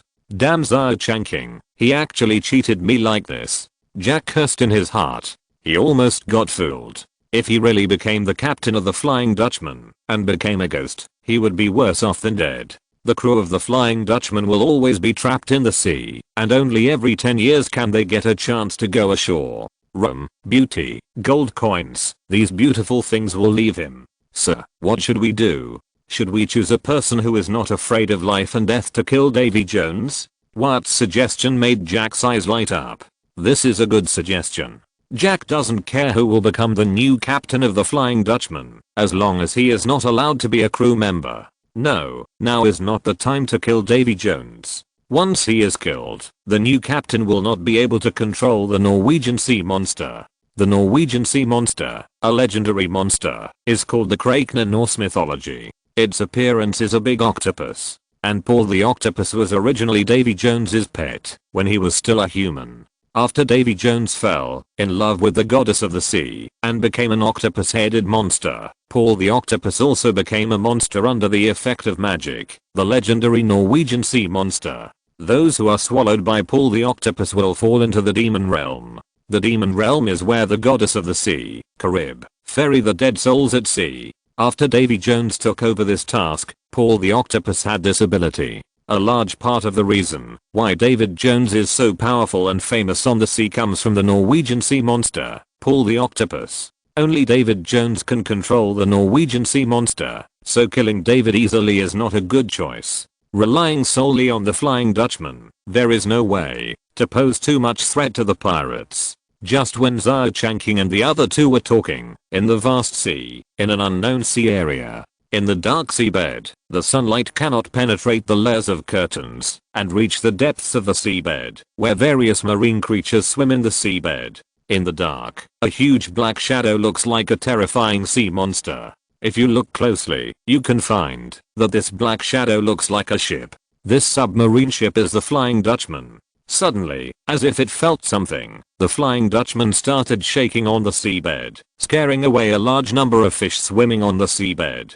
Then the Flying Dutchman began to move towards the sea at a rapid speed, rushing out of the sea like a sword piercing the sky. A pirate ship with a ferocious appearance suddenly appeared on the sea. After a large amount of seawater was discharged, the door of the captain's room was kicked open by someone on the silent ship. David Jones, who had an octopus face, limped out, his face full of anger, and the anger was burning his heart. I don't know when, the pirate ship became lively, and all kinds of strange seafood crew members came out from the corner and gathered around David Jones. You bunch of idiots, damn thieves. Someone stole my heart. Drive the boat, find the damn thief, I will tear him to pieces. In the loud rebuke of David Jones, the seafood crew members did not dare to say much, and they scattered and started the Flying Dutchman, heading in the direction pointed by David Jones. That direction is exactly the direction of Royal Port. Royal Port. Then it's settled. Norrington, do you have any more questions? Xia Changqing looked at Norrington calmly and pushed Davy Jones's dead body box in front of him. Looking at the beating heart lying in the box, Norrington felt a shudder of fear. Such a strange thing was actually in his control. He wanted to shake his head at Xia Changqing, but facing Xia Changqing's calm eyes, his head seemed to be frozen and could not be shaken. Instead, a strange force urged him to nod quickly. This made Xia Changqing smile with satisfaction. Since Norrington has no objection, let's follow the plan. Jack, Barbossa, do you have anything else to add? Sir, it's not that I want to say more, but Davy Jones's heart is too important. Colonel Norrington must protect it. Jack raised his hand timidly and said, Chapter 164 Pirate Crisis. As soon as Jack finished speaking, the living room went quiet, and Norrington's face became visibly ugly. What does it mean? A pirate dared to question him, a Royal Navy colonel? Norrington thought he was a mild-tempered person, but Jack's questioning still made him angry. There was no way. Norrington had always looked down on Jack and Barbossa, who were born as pirates. This was the pride of being a member of the Royal Navy. Even if Jack and Barbossa had become lieutenants of the Navy, they had no weight in Norrington's heart. However, Norrington did not retort to Jack, because he knew very well that among the people present, only Xia Changqing was the one who kept his word. Mr. Sparrow, I know what you are worried about, but I hope you can have some confidence in Colonel Norrington. Besides, with the Royal Navy attracting Davy Jones' attention, he may not pay attention to you. Xia Changqing affirmed Norrington. In fact, compared with Jack, who had a slightly eccentric personality, Norrington was more trusted by Xia Changqing. Okay, everyone, please pay more attention to the changes outside the Royal Port during this period. If I'm right, we will be able to see Mr. David Jones soon. Things did not go beyond Xia Changqing's expectations. As time passed, 3 days passed quickly. On this day, the weather was fine and the vast sea was cloudless. A merchant ship departing from Spain was planning to replenish supplies at the Royal Port. When it was about to arrive at the Royal Port, it was suddenly attacked by a pirate ship. This scene happened to be seen by the sailors of another merchant ship. After attacking the merchant ship, the pirate ship plunged directly into the sea and disappeared. This strange scene deeply shocked the sailors, and the news soon spread to the Royal Port. Jack, who was familiar with this matter, immediately concluded that it was caused by the Flying Dutchman. Then Jack hurriedly found Xia Changqing. Mr. Xia, David Jones. David Jones is here. Looking at Jack, who rushed in with an anxious face, Xia Changqing waved his hand and signaled him to stay calm. Jack, has the Flying Dutchman appeared in Port Royal? Not yet, but someone saw the Flying Dutchman attacking passing merchant ships on the sea outside Port Royal. Oh. Davy Jones is so bold. His heart is still in our hands, and he dares to attack passing ships at will in my territory. Jack, send a message to Norrington. Let the Navy go out of the port. Find Davy Jones, and tell him to proceed according to the plan. No problem. After Jack got Xia Changqing's promise, he hurriedly left his mansion. After Norrington received the message, he immediately began to summon the Navy, boarded the Dreadnought and the Interceptor, and set off from Port Royal. Of course, Norrington would not forget to bring Davy Jones's heart. Davy Jones has always been sensitive to his heart. After he felt that his heart had left the land and reached the sea, he immediately urged the Flying Dutchman to intercept Norrington. As soon as the Flying Dutchman appeared in front of Norrington, he was startled. But think about it, a ship suddenly jumped out from under the sea, and normal people would be suddenly startled. But Narrington was not panicked at all. He selected a full 20 elite navy and asked them to form a circle with muskets, surrounding Davy Jones' heart in the middle. Although Davy Jones has the ability to teleport, he cannot guarantee that his heart will not be hurt if all the navy shoots together. Although Davy Jones can dig out his heart, it does not mean that he is mentally prepared to die.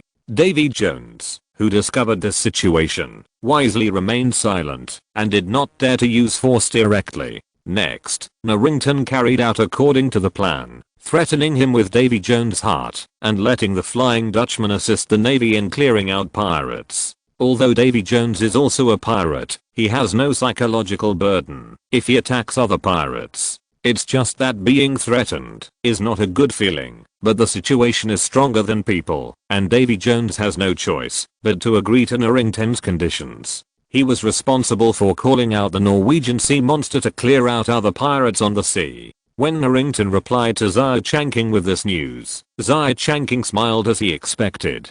Davy Jones's surrender was exactly what Xia Changqing expected. In the original plot, Narrington finally got Davy Jones' heart and presented it to Lord Beckett. In the process of threatening Davy Jones, Lord Beckett eliminated most of the pirates in the world and ordered Davy Jones to kill his pet, Paul the Octopus. Even this order was well executed by Davy Jones, which shows how much he cherishes his life. Everything went according to Xia Changqing's plan. Narrington began to command Jones' sea monster and wiped out pirates all over the sea. For Xia Changqing, although the purpose of the system was to make him a pirate, he had no sympathy for other pirates who did all kinds of bad things. And with his current status, if you said he was a navy, he was a navy, and if you said he was a pirate, he was a pirate. The boundary between the two has been erased. With Xia Changqing hiding behind the scenes, Narrington's actions dealt a heavy blow to pirates all over the world.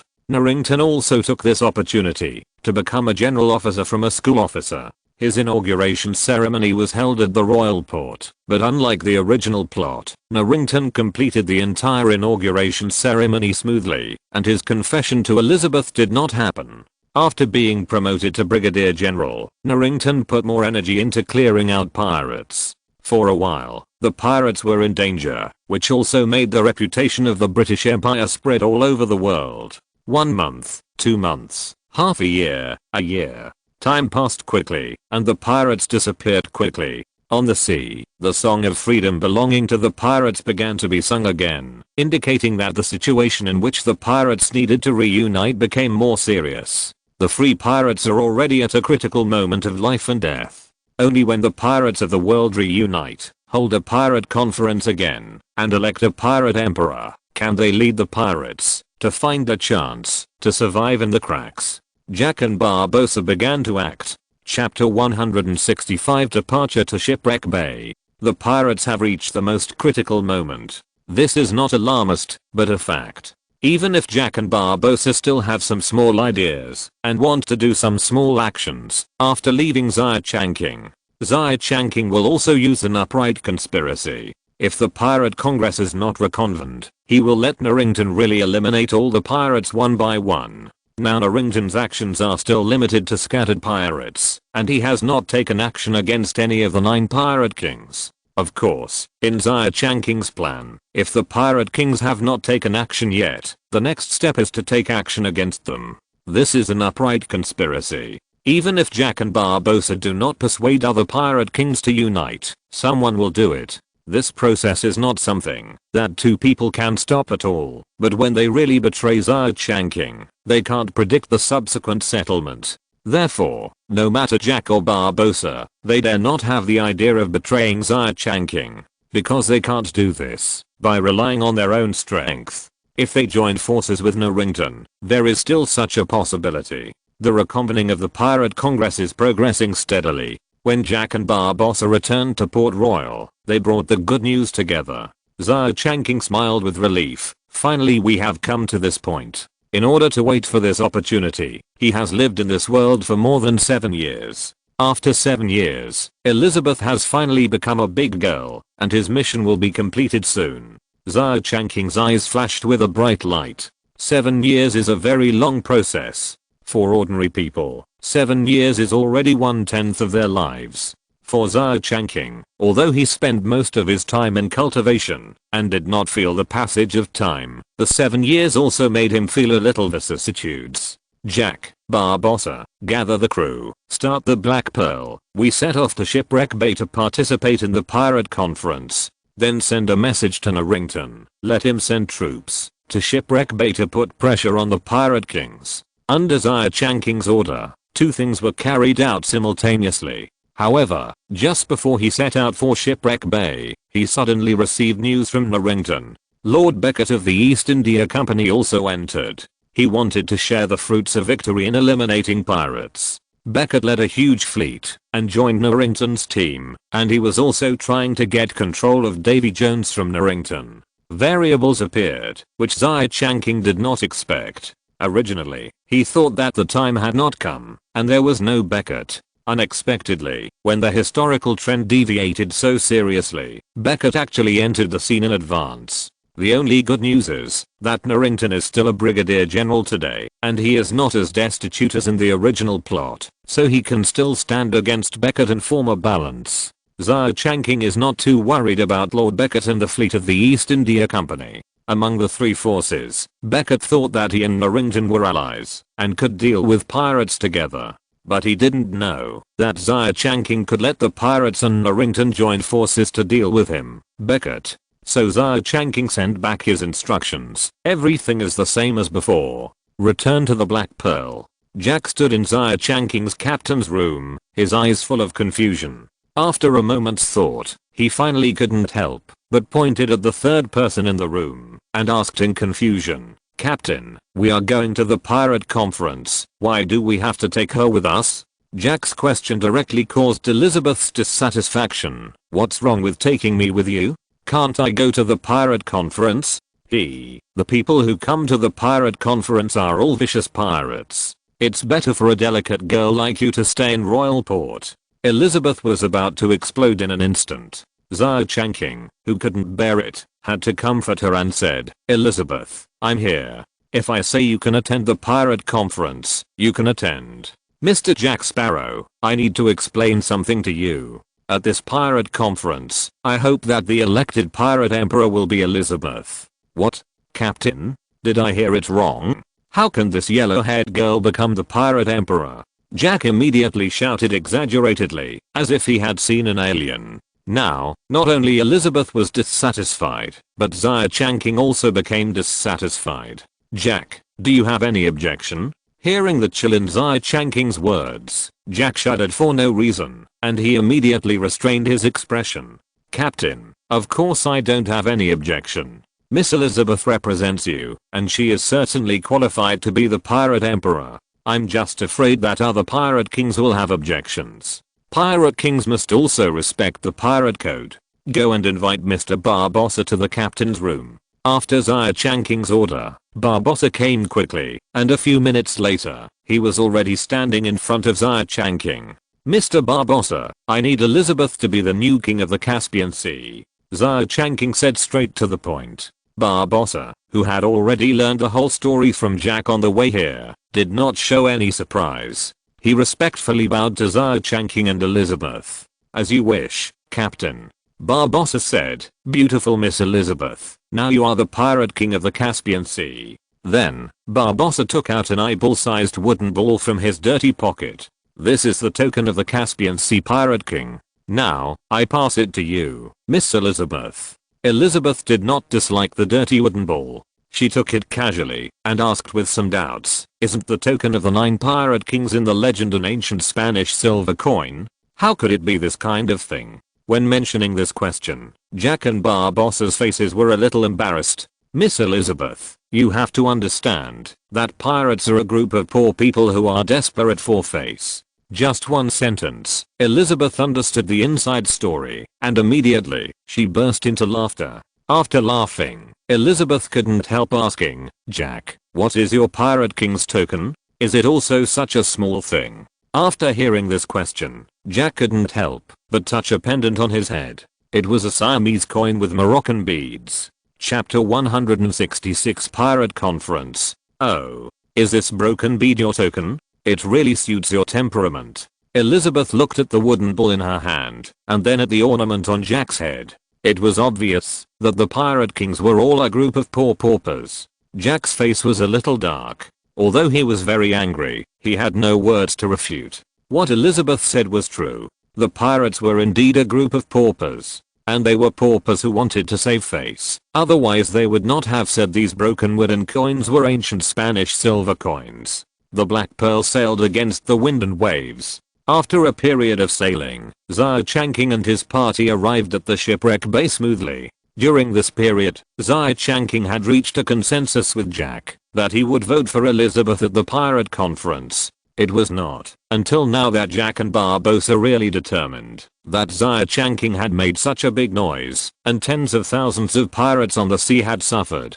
His real purpose was not to become the pirate emperor, but it was just to make a beauty smile. Is Elizabeth a beauty? In the eyes of Jack and Barbossa, Elizabeth was innocent and pretty. To say that she was a stunning beauty was a lie. But Xia Changqing did just that, which made Jack and Barbossa think he was crazy. However, no matter what they were thinking, they had already arrived at Shipwreck Bay. Shipwreck Bay, as the name suggests, is full of dilapidated ships, making the waterway leading to the interior of Shipwreck Bay very rugged, making it a secret place.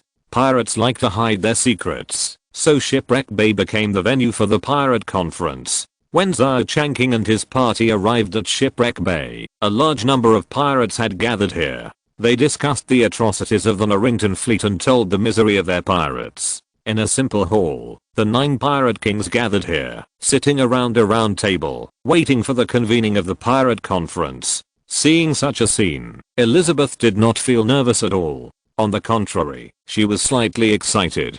Girl, don't look around, or they'll dig out your eyes. Jack suddenly came up to Elizabeth and threatened her in a mean way. Damn Jack Sparrow, you'd better be careful. I heard that many pirate kings have grudges against you. Elizabeth was not to be outdone and directly retorted. The little girl's observation ability was very sharp. After their group appeared, she found that many pirates present were glaring at Jack with eyes that were ready to bite. Especially the pirate king with an oriental face sitting at the round table. His eyes looking at Jack were full of hatred. Jack also noticed the pirate king Xia Feng who had been staring at him. The resentment between the two has been going on for a long time. But who is Jack? He doesn't care about Xia Feng's threats. On the contrary, Jack took the initiative to step forward and say hello. Lord Xia Feng, I'm so happy to see you again. I thought I could only see you in hell. Jack Sparrow. Xia Feng gritted his teeth and said, you are still so sharp-tongued. Wait, sooner or later I will tear your mouth apart. Okay, I'll wait for that day. Jack smiled playfully, turned around and stabbed his rapier into a globe. Before that, it was already full of rapiers of other pirate kings. At the same time, Barbossa whispered in Elizabeth's ear, Miss, stick your rapier on it. This is the symbol of the pirate king. Elizabeth heard the words, also pulled out the rapier at her waist, stabbed it hard, and occupied a seat of the pirate king. Who are you? In the messy hall, a pirate king suddenly asked. Little girl, who are you? Now it can be confirmed that the person being questioned is Elizabeth. The scene was quiet for a moment, and all the pirates' eyes were on Elizabeth. Their eyes were full of doubt and ferocity, as if they would tear Elizabeth into pieces if they disagreed. Elizabeth now was not a female pirate who had experienced many adventures. She was well protected in Port Royal, but she longed for the adventure of freedom. Now being watched by so many pirates, although Elizabeth did not show any timidity, her face was a little pale, and there was panic in her eyes. At this moment, Elizabeth suddenly felt a warm hand on her shoulder. Even through the heavy clothes, she could still feel the warmth and courage brought by the owner of the palm. At the same time, Barbossa also stood up. His hawk-like eyes swept around the pirate kings, and loudly announced to everyone, here, I solemnly introduce to you the lady next to me. She is the king of the Caspian Sea, Miss Elizabeth. After Barbossa's voice fell, the scene suddenly became quiet for a moment, and then the pirates burst into laughter. Damn pirates. Elizabeth cursed in a dissatisfied voice. Jack, who had received Xia Changqing's instructions, had to stand up when the laughter showed no sign of stopping. He came to the front of the long table and slapped the table hard. "Silence! Silence!" Jack shouted twice at the top of his lungs. He retracted his palms and slapped the table until his palms hurt. However, none of the pirates paid any attention to Jack. They continued to laugh, as if they had heard the funniest joke, and couldn't stop at all. Anger flashed across Jack's face. He pulled out his musket, pointed it directly at his head, and pulled the trigger. Bang! The gunshot rang out, and the world was quiet. After seeing that the pirates' eyes were all on him, Jack smiled with satisfaction. He pretended to cough lightly, clenched his fist, put it on his chin, and said in a low voice, "As the convener of this pirate conference, I'm honored to announce that the 4th pirate conference is officially open. In order to confirm the identity and authority of the captains, please show your ancient Spanish silver coins." Jack completed this opening statement according to the process that Barbosa had arranged for him. Although he had long known what the legendary Spanish silver coins were, Xia Changqing still felt that his 3 views were shocked after seeing the tokens presented by the pirate kings. What kind of junk is this? After the 9 pirate kings showed their tokens, Jack directly stated the purpose of holding this pirate conference. Chapter 167 Pirate Emperor. Dear Pirate Kings, we are accompanying the pirate conference here today for only one purpose, which is to discuss how to unite and deal with Narrington together. Poor Narrington, I mourn for you in my heart. Jack's face was not obvious, but there were all kinds of thoughts in his mind.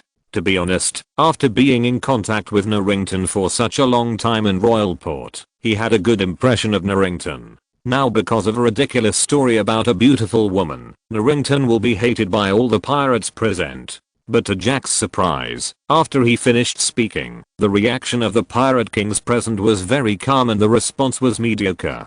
Damn pirates. Jack cursed inwardly, and had no choice but to say, I have received accurate information that Narrington is driving Jones and is on his way to Shipwreck Bay, and he is also accompanied by a fleet from the East India Company, led by Lord Beckett. A stone stirred up 1,000 waves. After hearing this news, the pirate kings finally couldn't remain calm, and they couldn't wait to express their opinions. There is a traitor among us. Who betrayed us? How did Narrington know we were here? Find the traitor and hang him. The crowd was excited and all the pirates showed their brutal side. Everyone. Jack shouted, please calm down. There is no traitor here.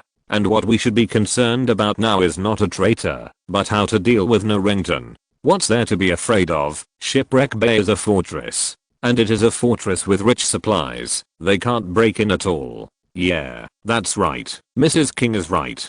Bullshit.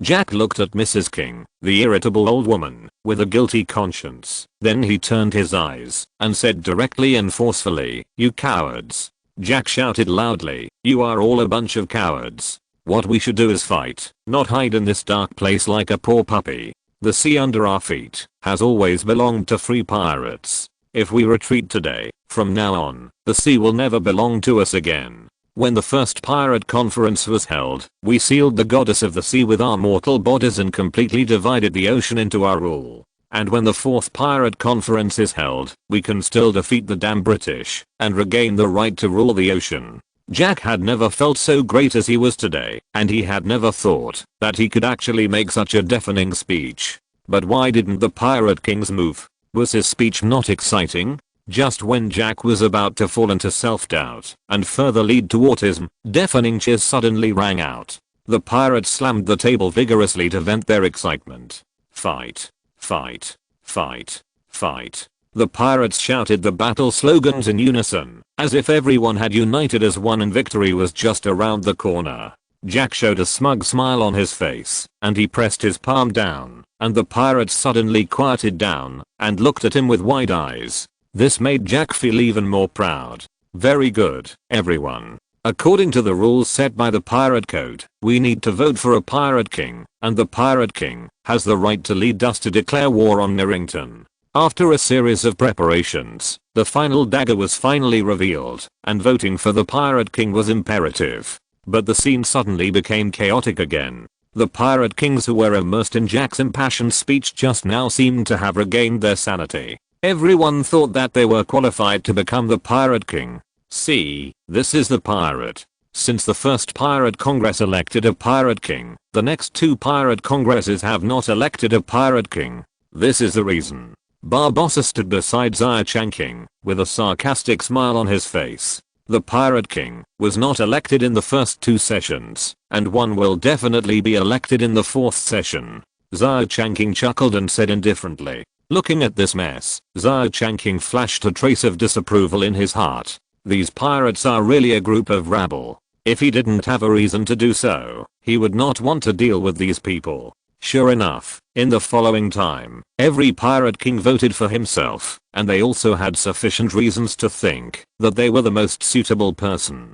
Starting from the other side of the round table, opposite Elizabeth, every pirate king stood up and proudly voted for himself. This went on and soon came to Elizabeth. Elizabeth stood up from her chair, and the eyes of the surrounding pirate kings were all on her. The situation was the opposite of when Barbossa announced that Elizabeth was the new king of the Caspian Sea. Every pirate king cast his eager eyes on Elizabeth and praised her to the utmost. The pirate kings had only one goal, which was to get Elizabeth to vote for them. But the result would definitely disappoint them. I choose the wise captain Elizabeth. Elizabeth loudly cast her vote for herself. Seeing such a result, the pirate kings immediately booed rudely, making Elizabeth's face red with anger. However, before the boos of the pirate kings fell, something even more shocking happened to them. Jack pointed his finger in the direction of Elizabeth. I vote for the wise captain Elizabeth too. The scene was quiet for a moment, and then a louder noise sounded. The pirate kings were very dissatisfied with the result. They cursed and spit out foul language, and the whole hall became a mess. Quiet. Quiet. Do you want to ignore the pirate code? The pirate code still has a deterrent effect, because no pirate king dares to be the first to jump out and ignore the rules set by the code. Every pirate king knows in his heart that other people must not be trusted. Whoever dares to jump out first will definitely cause a group attack. In this case, a strange balance is formed, and the pirate kings can only pinch their noses to acknowledge Elizabeth's identity as the pirate king. Very good. I solemnly declare here that Elizabeth Swan will be the pirate king. She will have the right to decide whether we should go to war with Norrington. Jack announced the good news loudly. History seems to have returned to the right track, and Elizabeth still became the new pirate king. Chapter 168 Farce. Shipwreck Bay. The pirate hall was still in a mess. Elizabeth, who had just been appointed as the pirate king, looked a little confused. Before becoming the pirate king, Elizabeth was full of yearning for it. She had imagined such a scene many times in her heart. Only after she really became the pirate king did Elizabeth realize that it was not an easy thing to be a good pirate king. Just by looking at the appearance of other pirate kings, you can know that those old guys looked down on her, the new pirate king, from the bottom of their hearts. Xia Changqing noticed the embarrassment on Elizabeth's face. He leaned over to Elizabeth's ear and comforted her. Elizabeth, don't be nervous. Just declare war. We are not really fighting with Norrington. We are just pretending. After Norrington withdraws, your position as the pirate king will be more consolidated. After listening to Xia Changqing's words, Elizabeth's heart finally fell back into her stomach. She looked back and smiled.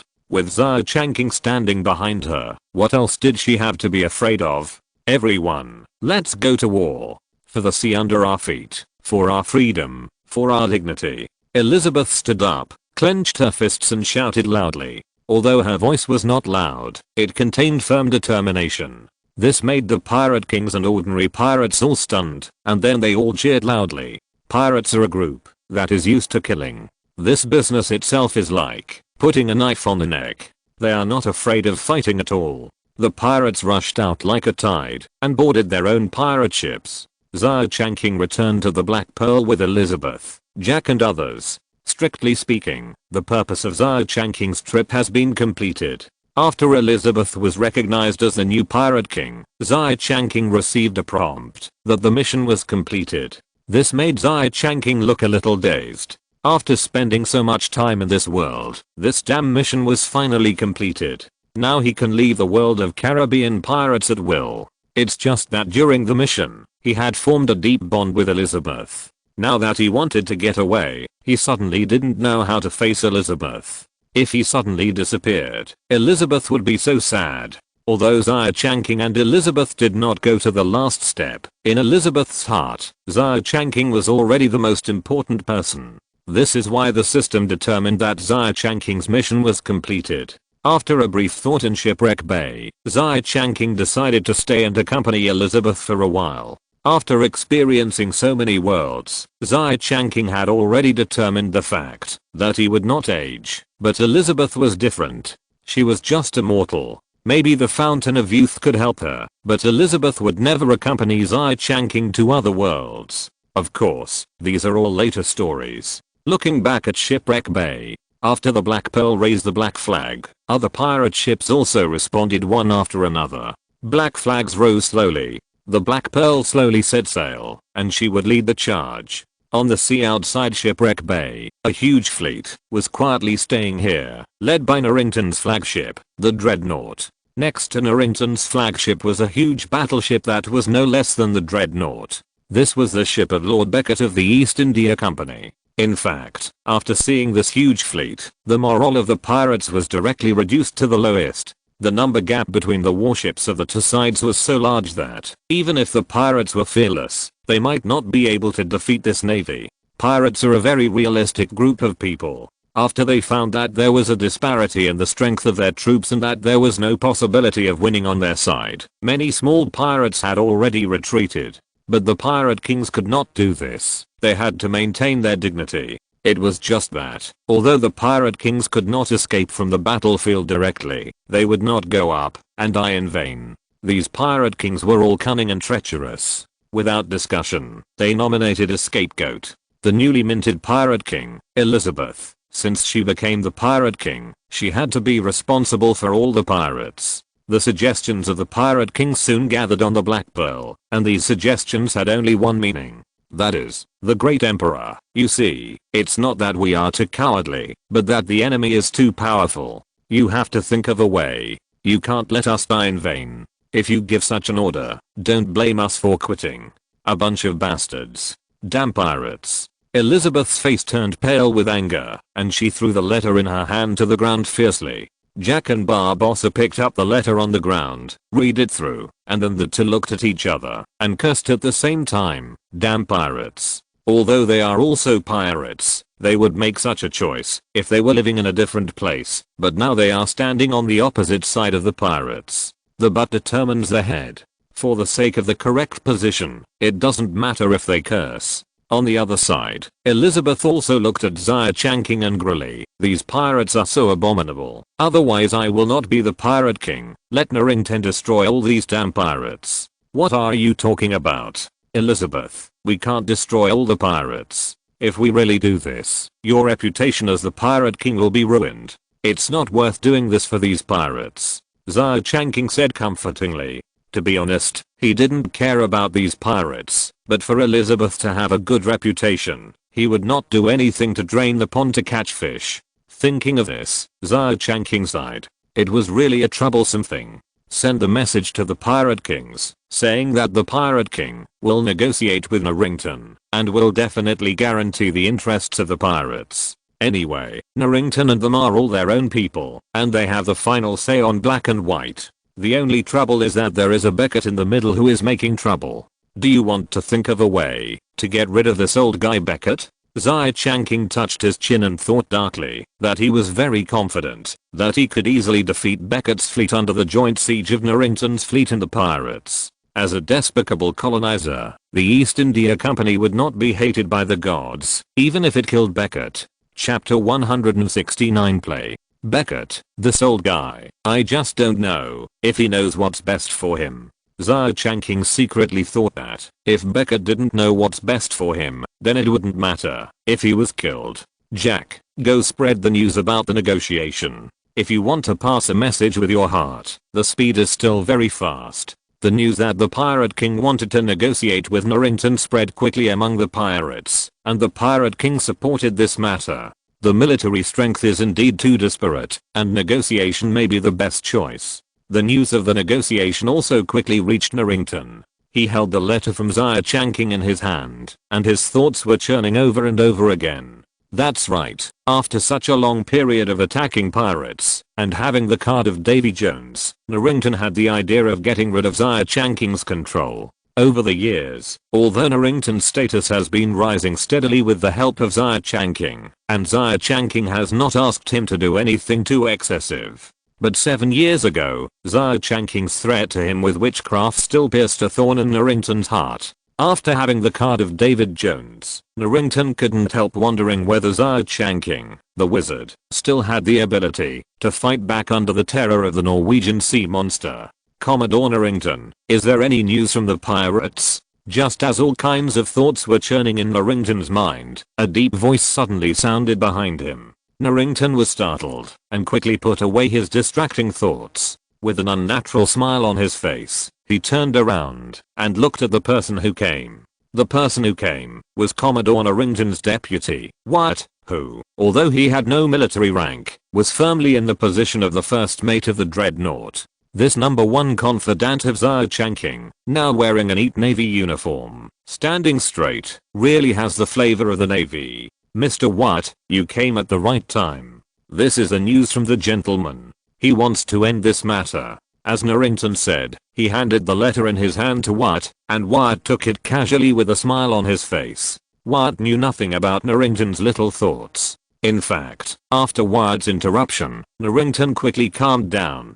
He had endured it for so many years, and it would be okay to endure it for a while longer. Because from the moment he saw Wyatt, Narrington had already thought that Xia Changqing must be very clear about the power of the Norwegian sea monster. Even so, he still handed over the control of Davy Jones to him, which showed that Xia Changqing must have a backup plan to prevent him from turning against him. This backup plan might be Wyatt, or it might be someone else in the fleet. In the case of uncertainty about whether he could overthrow Xia Changqing, Narrington wisely put away his little thoughts. His face regained his usual calm smile, with a hint of the reserve of a brigadier general. Mr. Wyatt, I'll trouble you to arrange the boats. We still have to negotiate with the pirates. Mr. Xia said in the letter that negotiations are certain. Even if it's a show, we have to do it thoroughly. No problem, leave it to me. Wyatt put the letter in his arms and was about to go down to prepare the boat.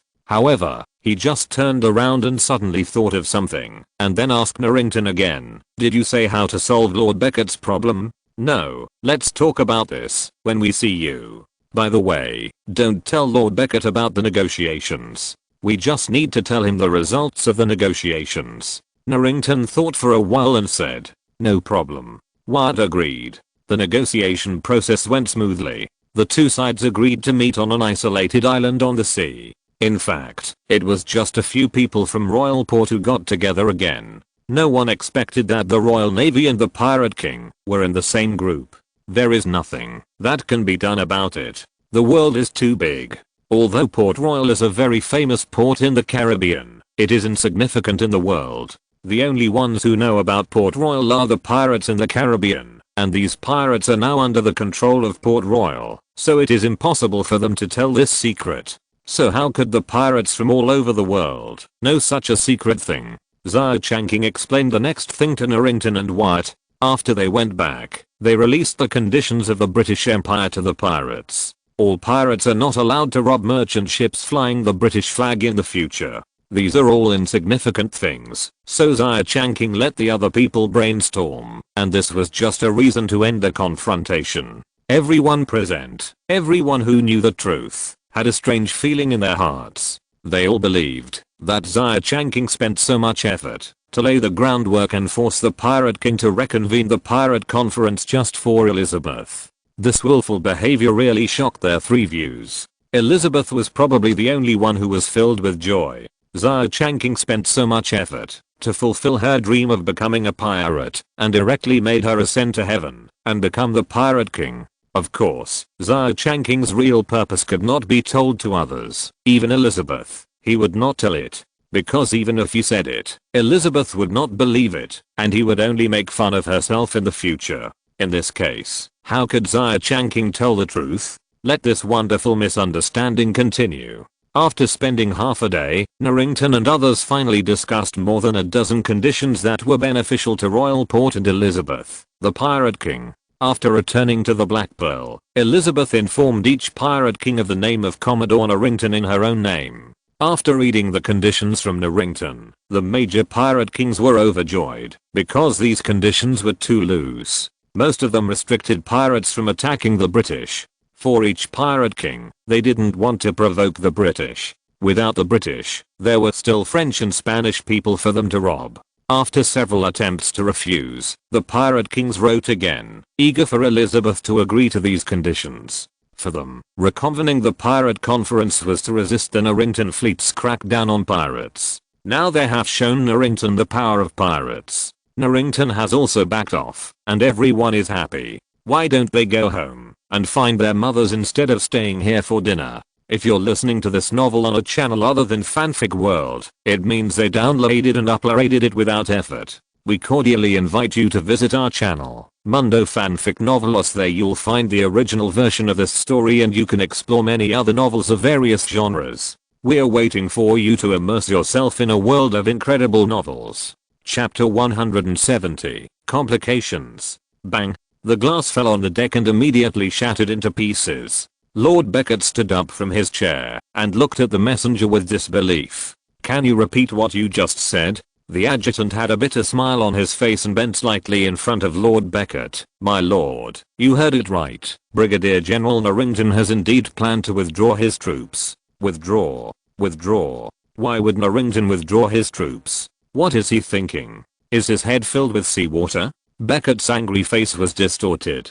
Of course, he would not withdraw his troops so willingly. He spent so much effort to get this opportunity. Now that he was about to succeed, the coward Narrington retreated. The adjutant still smiled bitterly. Sir, I heard that the Pirate King negotiated with Commodore Narrington, and the pirates agreed to his conditions. Commodore Narrington also did not want to go to war with the pirates, so retreating was inevitable. What conditions did Narrington offer? Beckett asked curiously. He was also very curious about what conditions would make Narrington willing to retreat. As the adjutant told the story, Beckett's expression became more and more strange. He looked at the adjutant in disbelief. Is it that simple?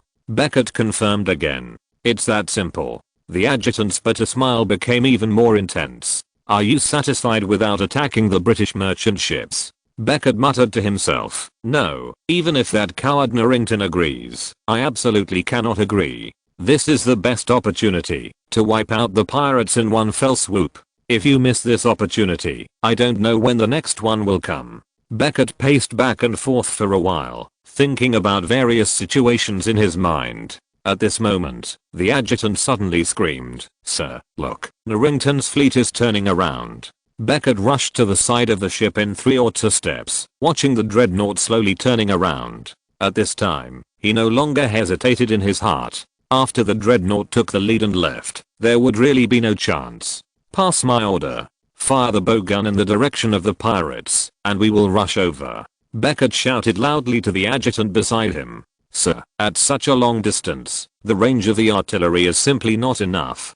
This is just useless, and the pirates are also evacuating. The adjutant persuaded him painstakingly, but he didn't understand how long Beckett had been waiting for this opportunity. His original plan was to find the heart of David Jones, so as to control the Norwegian sea monster, and achieve the goal of eliminating pirates. However, what he didn't expect was that Narrington got there first. When Beckett first heard about this, he thought Narrington should be a fellow traveler. However, he never expected that Narrington was such a short-sighted person, and he was satisfied with a little benefit.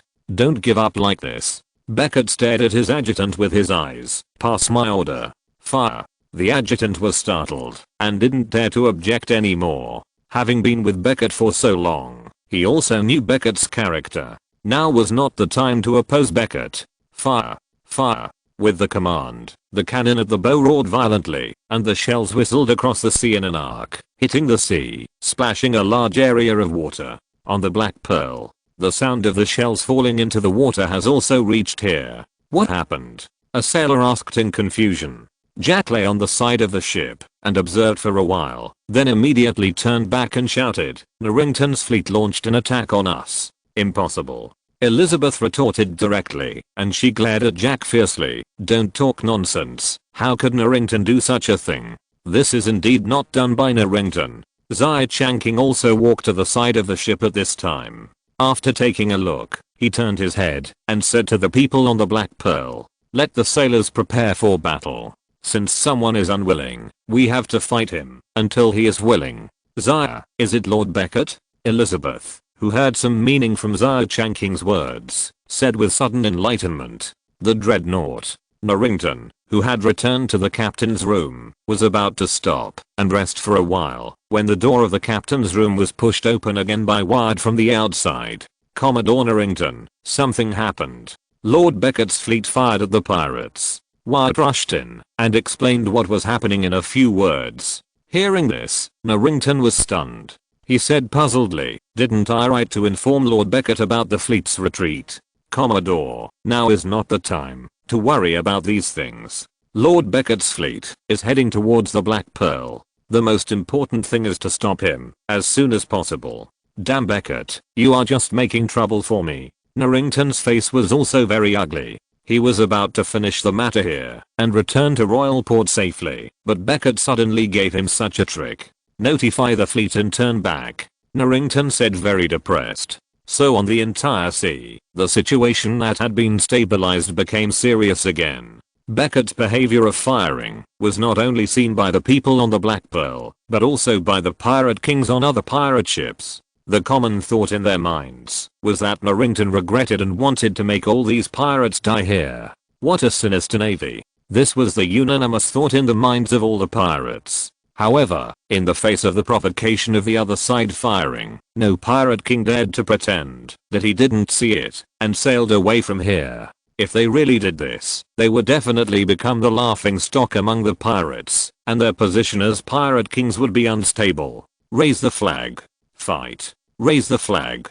Fight." As the shouts rang out, the shouts of fighting between the pirate ships became one, and all the pirate ships stopped their steps to leave and turned back to meet Beckett's fleet. On the Black Pearl, Elizabeth, who noticed this scene, became a little worried. Wouldn't this be a self-defeating move? What if Norrington's fleet really fought with the pirates? What should they do? A little anxious, Elizabeth couldn't help but cast her eyes on Xia Changqing, hoping that Xia Changqing could come up with an idea. Not only Xia Changqing, but also Jack, Barbossa and others were looking at him. Chapter 171, Front and Back Attack.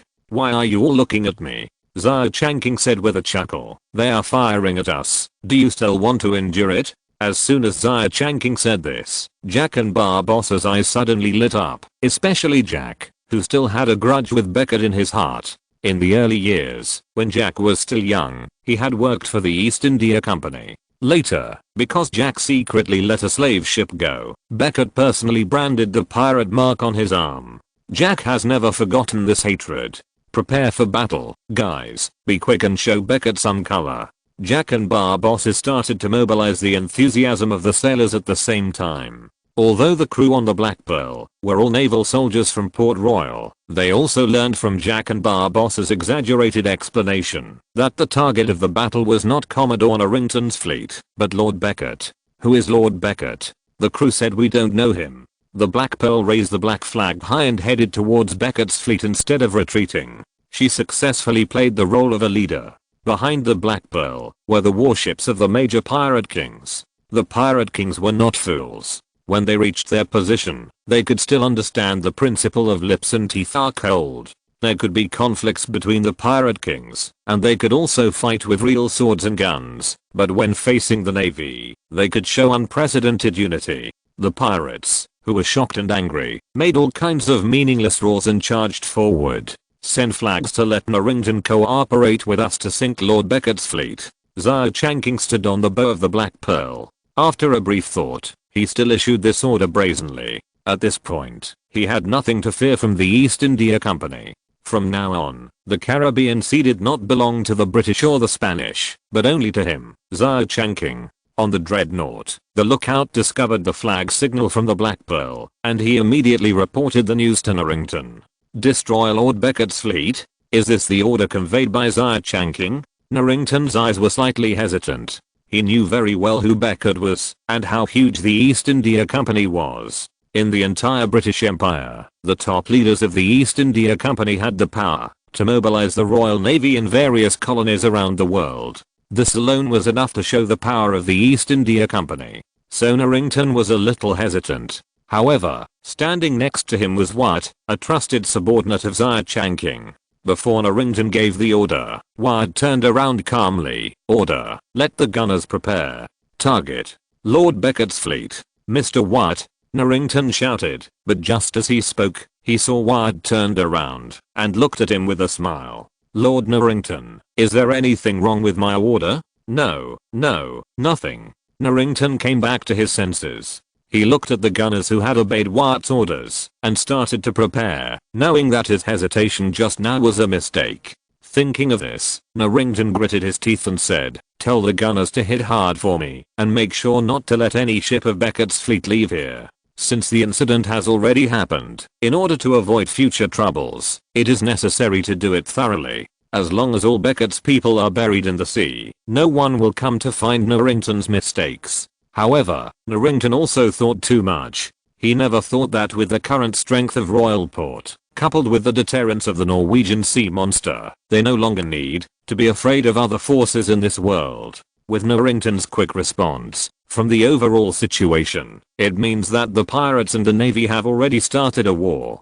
Beckett, who saw this scene, finally smiled. His goal has been achieved. He knew that, as long as the first shot was fired, the subsequent battles, even if both sides did not want to fight, must continue. Beckett seemed to have anticipated the scene of destroying all pirates and the East India Company dominating the world. Speed up and continue the bombardment. Let the pirates see our navy's firm determination to destroy them. Yes, sir. Boom boom, the roaring sound of cannons rang out one after another on the sea. Before the two sides officially came into contact, the war had spread rapidly. Whether it was a pirate ship or a naval warship, although most of the cannons were arranged on both sides of the ship, so the bombardment was generally fired from the side. But in order to have frontal firepower, some ships would also place some cannons at the bow. Sir, the enemy has entered the range. The adjutant reported to Lord Beckett. Fire. A cold look flashed across Lord Beckett's face.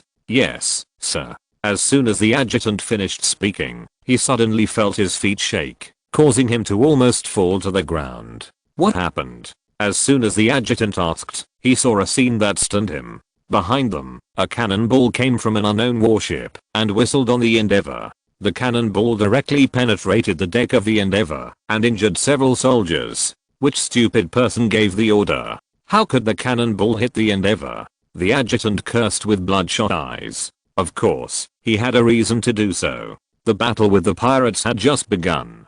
The pirates had not launched any attacks on them, but the Endeavour was hit by their own people. No one would want to be in such a situation. Send a flag signal to tell those idiots behind not to fire casually. The adjutant's shouting was not finished before it was hidden in the whistling sound of the cannonball. One after another, powerful and heavy cannonballs were fired from the dreadnought and landed on the Endeavour. Narrington. The adjutant screamed and looked at the scene in disbelief. It is indeed Narrington, and his target is us. Lord Beckett's expression was particularly strange at this time.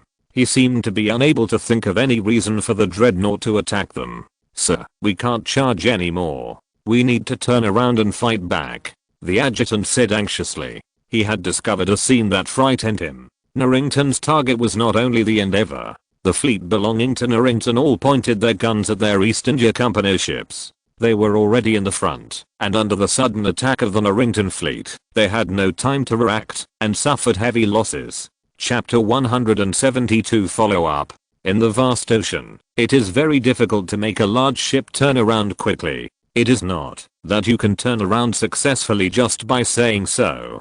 And in Lord Beckett's opinion, even if his fleet turned around and fought against Narrington's fleet, he would not be the winner of this victory. There is no other reason. Just because the Black Pearl has caught up and the gunfire has been sprinkled down. My lord, Narrington has made peace with the pirates. We have no chance. Order a breakout as soon as possible. The adjutant persuaded anxiously. It was already a time, and Lord Beckett was still calm. They were all about to be buried in the sea. It's too late. Lord Beckett looked at the adjutant calmly. They were already doomed. Norrington's fleet and the pirates' warships had surrounded them tightly. With the joint efforts of the two, the fleet from the East India Company had lost the chance of survival. Until now, Beckett still didn't understand why Norrington did this. Was it because he wanted to seize control of Davy Jones? But he didn't succeed. Lord Beckett was puzzled. Several pirate kings also looked at this scene very strangely, not understanding why the navy had civil strife, but this did not mean that they would not beat the drowning dog.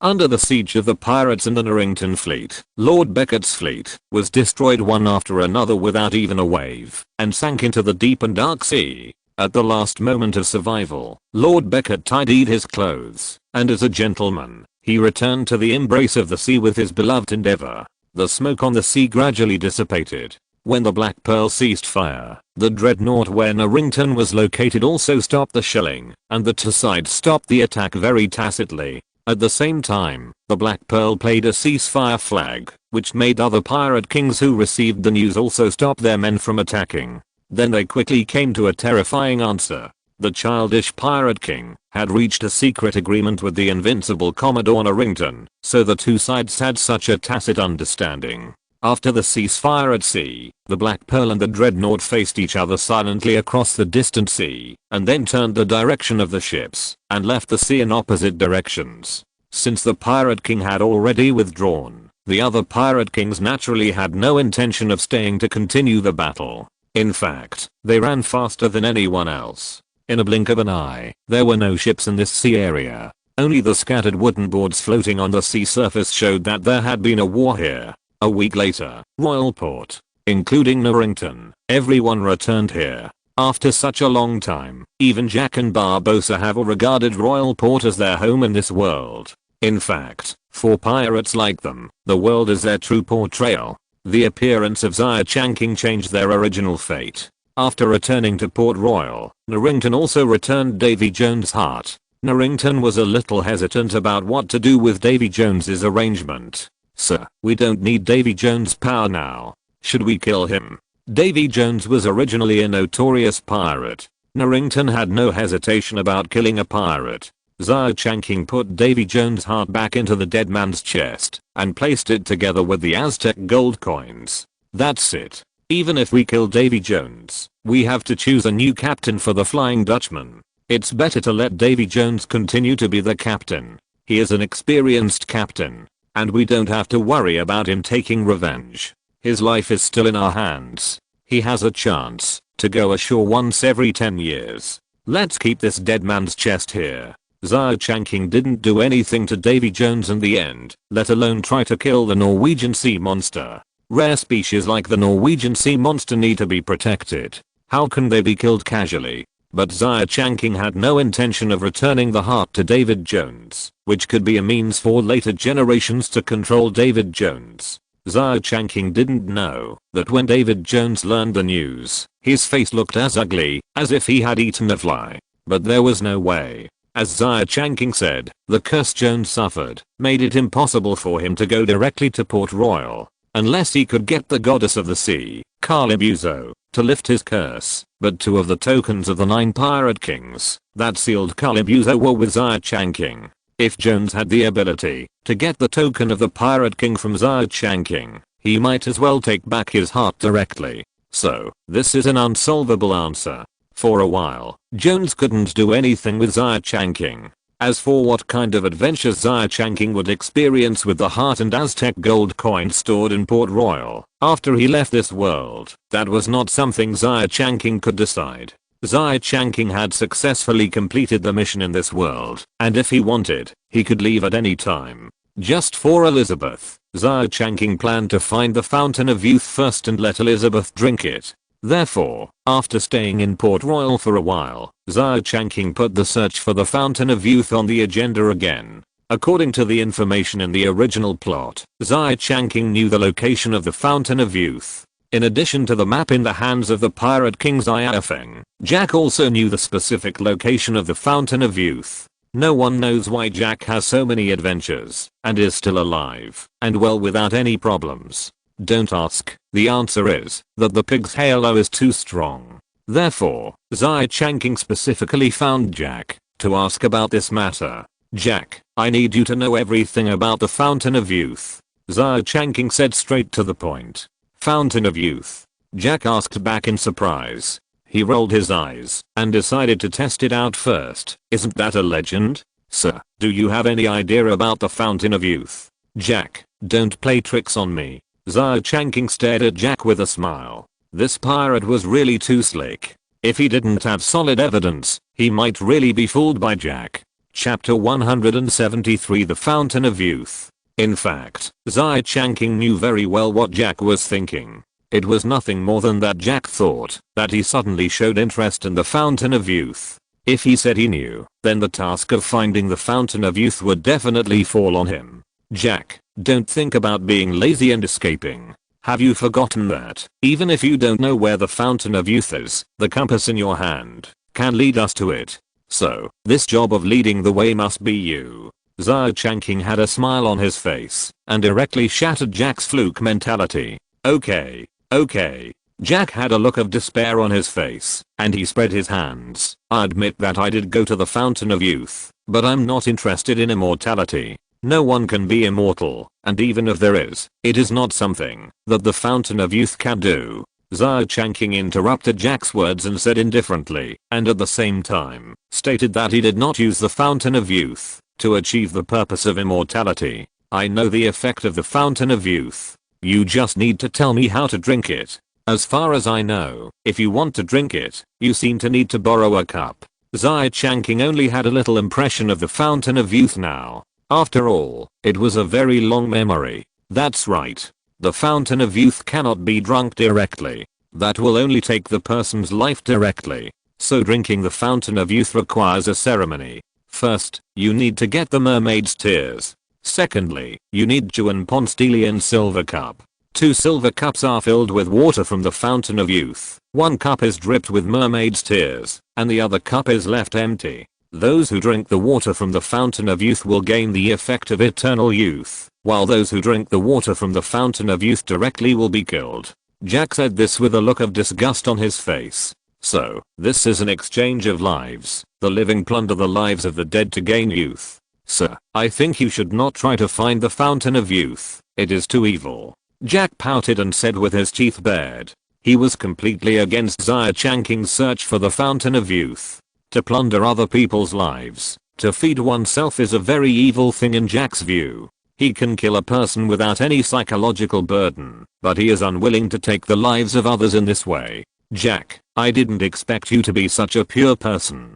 Don't worry, even if someone will sacrifice for this, I will use the life of the death row prisoner. Besides, I'm not doing this for myself, but for Elizabeth. Xia Changqing sincerely told Jack his real purpose. For Elizabeth again.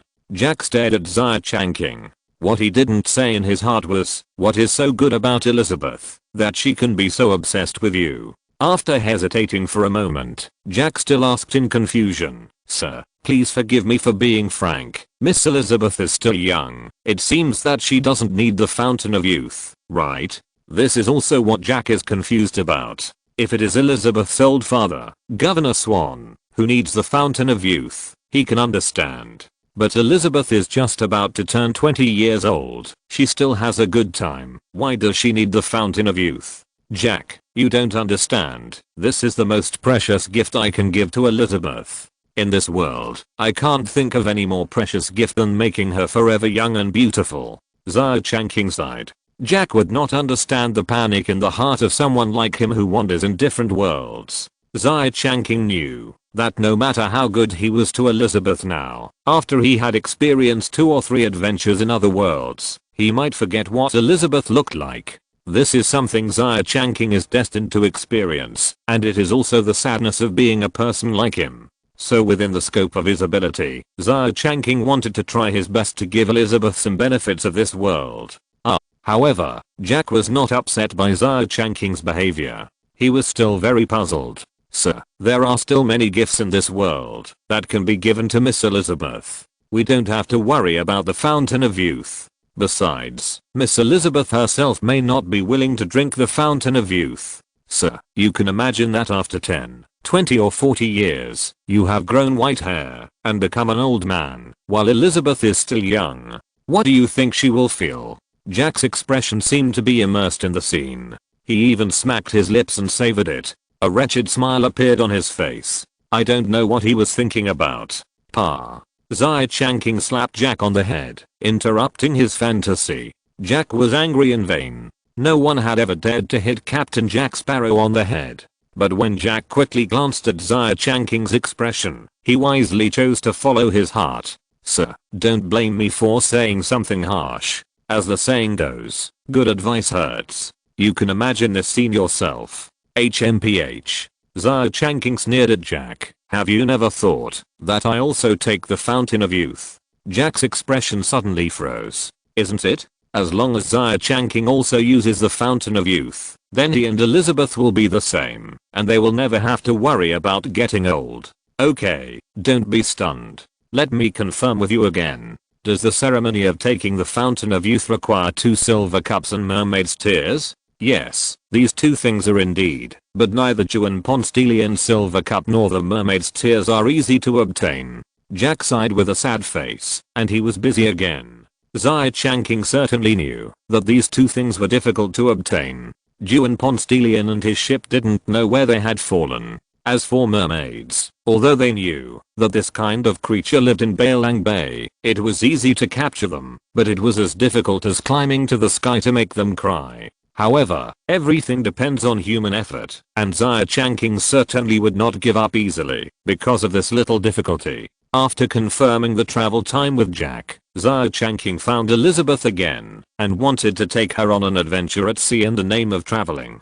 Elizabeth has a restless personality, and she certainly agrees with this. So after a short rest in Port Royal, Xia Changqing and his party set out again, but this time, he asked Norrington and Wyatt to stay, just to find the Fountain of Youth, and there was no need to mobilize so many troops. Chapter 174 The Mermaid of Baelang Bay. Baelang Bay is famous for the legend of mermaids. These beautiful marine creatures will use their beautiful singing to seduce sailors of passing ships. When the sailors are immersed in the singing of mermaids, these marine creatures will show their fangs in their mouths, then drag the sailors into the sea, either for a full meal or for another full meal, after being squeezed dry by mermaids. That's right, although these mermaids have human faces, they are real carnivores, and human flesh is also on their menu. The first journey of the Black Pearl came to Baelang Bay, and they had to get the tears of mermaids first. On the island of Baelang Bay, there is a lighthouse standing tall, which can illuminate the sea at night and guide the direction for passing ships.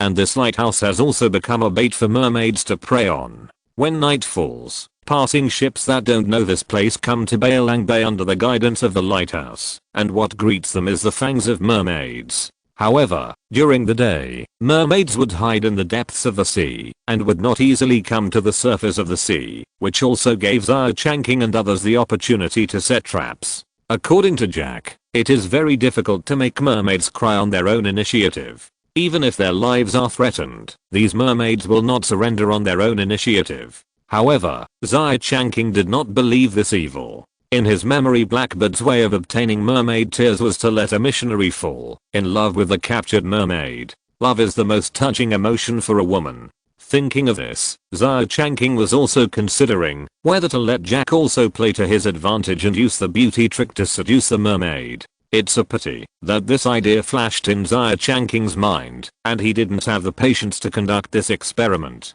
Besides, no one can guarantee that this method can definitely obtain mermaid tears. Xia Changqing would not spend so much effort to complete something that he was not sure of. Xia Changqing was still skeptical about the mermaid's refusal to accept threats. When the survival crisis of the entire tribe appeared in front of them, Xia Changqing didn't believe that they would not agree to such a condition, that he only needed a tear. Jack, Barbossa, let the crew get ready, we will start to act at night. Captain, I think you still need to think carefully. Mermaids are very dangerous creatures. You don't have to take risks yourself. Being able to say such words is enough to show that Barbossa now has a very correct position for himself. He has begun to think about Xia Changqing. On the other side, Elizabeth also looked at Xia Changqing with great concern, but the two had already discussed this issue, and Elizabeth had no way to stop Xia Changqing. Barbossa, don't underestimate me, Xia Changqing chuckled. Although he was very pleased that Barbossa could take the initiative to stop him, he did not intend to change his decision.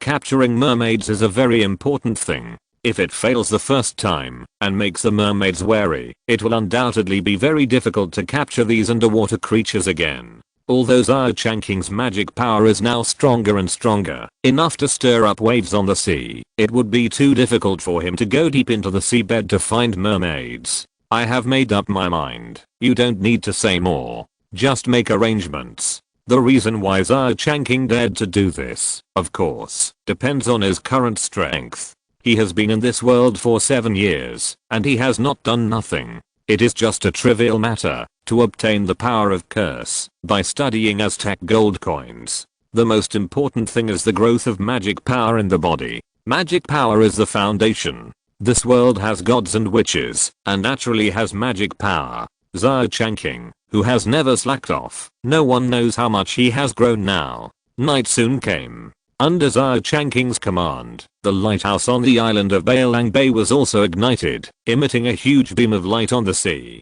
And tonight happened to be a full moon night, with no clouds in the sky, so that the moonlight could be scattered all over the sea. A lonely boat suddenly appeared on the sea. On this boat, Xia Changqing, Jack and Barbossa were sitting. After Xia Changqing personally took action, he pulled Jack and Barbossa on board. On the entire Black Pearl, Jack and Barbossa were undoubtedly much stronger than those ordinary crew members. On the quiet sea, the boat was still wandering near Bailang Bay.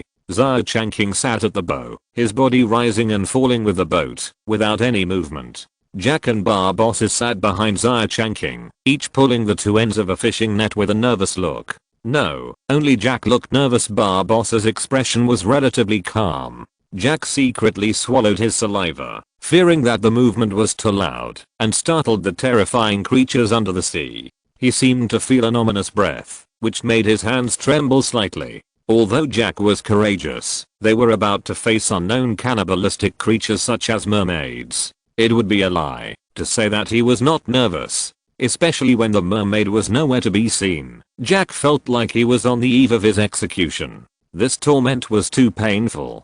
Captain, it's been so long. I don't think the mermaid will appear tonight. Why don't we go back first and come back tomorrow night? Jack said to Xia Changqing, who was sitting in front of him, with a shy face. Shut up, Jack. Be patient. The captain is not in a hurry. What are you in a hurry for? Barbossa glared at Jack, who wanted to retreat. However, although he said so, his palm was tightly holding the hilt of the rapier. As long as there was a slight problem, he could pull out the rapier as quickly as possible. No, we have been at sea for a long time. If the mermaid doesn't show up, will we wait here all night? Jack said a little aggrievedly. He didn't make such a suggestion entirely for himself. When he thought about staying on such a small boat for a night, Jack felt uncomfortable all over, and his waist was still aching. At this moment, Xia Changqing's calm voice came from the front. Jack, don't be anxious. Patience is a good quality. While we are waiting for the mermaids to appear, they are also secretly observing us under the sea. Don't scare those shy mermaids with unnecessary movements. Chapter 175, The Poison of Beauty. Jack curled his lips and said nothing. He carefully scanned the dark sea. Jack felt a chill when he thought that there were countless monsters that wanted to drink their blood and eat their flesh under the calm sea. After Xia Changqing said that, it was quite scary. Jack couldn't help but pat his chest, trying to calm down his panic. Watch out, the mermaid is coming.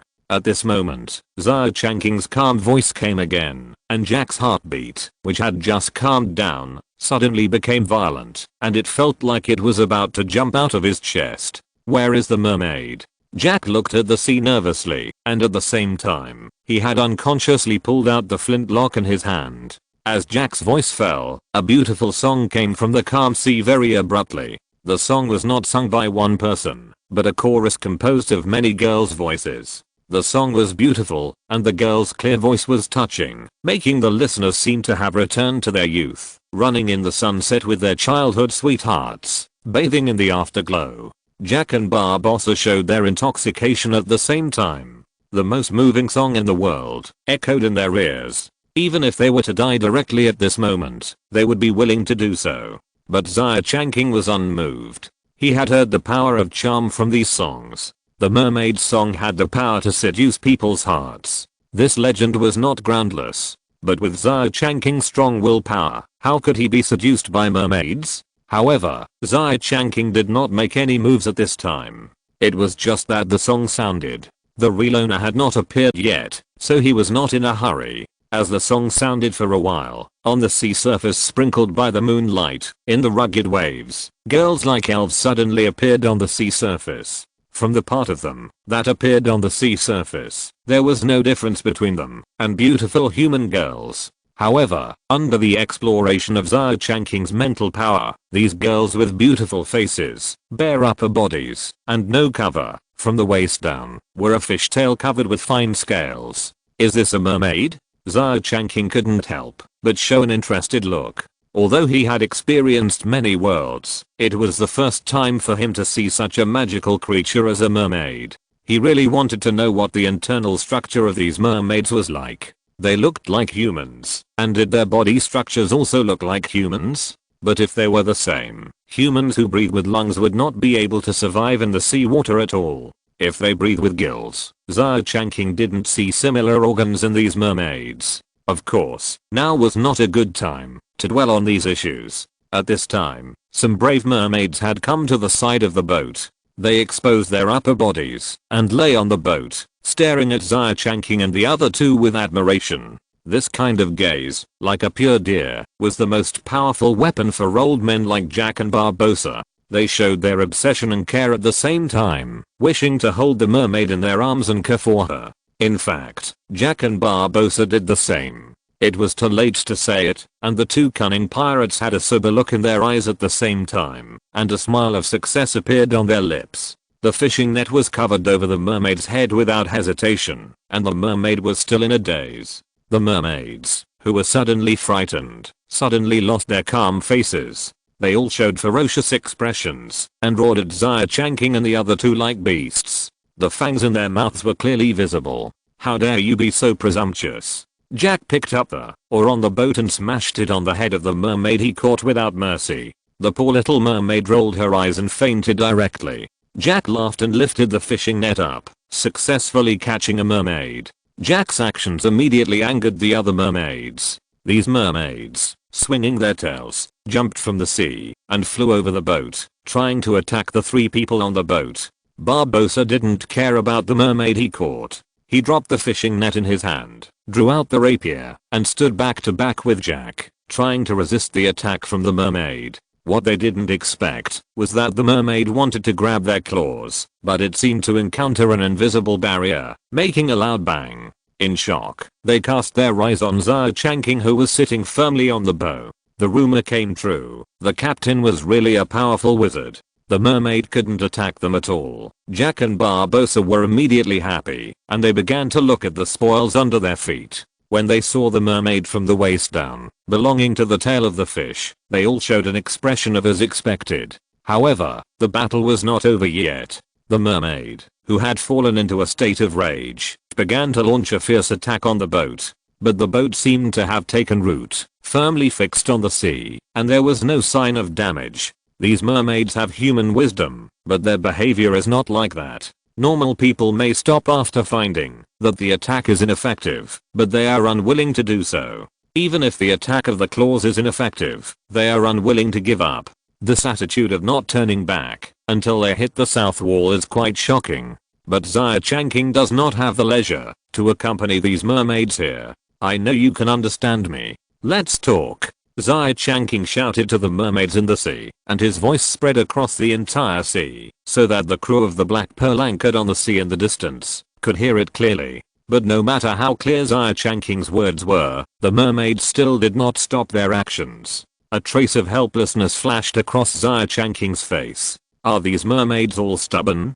Thinking of this, Xia Changqing released the magic power in his body, and suddenly, an invisible force echoed around him, and the whole sea seemed to boil. The mermaids who had just been attacking the boat desperately were all struck by lightning, and fainted in the sea, losing consciousness. Then the beautiful mermaids now floated to the surface of the sea like dead fish, with their bellies turned up. This move not only stunned the other mermaids, and made them stop attacking, but also shocked Jack and Barbossa on the boat. Xia Changqing stopped attacking, stood up from the boat, and chuckled. The clear sound spread far away. End of this chapter. Thank you very much for reaching the end. Don't forget to like. Looking for more exclusive content and immediate access? Subscribe to our Patreon. Remember, every like, subscription, or donation encourages us to continue. Thanks to everyone. See you in the next video.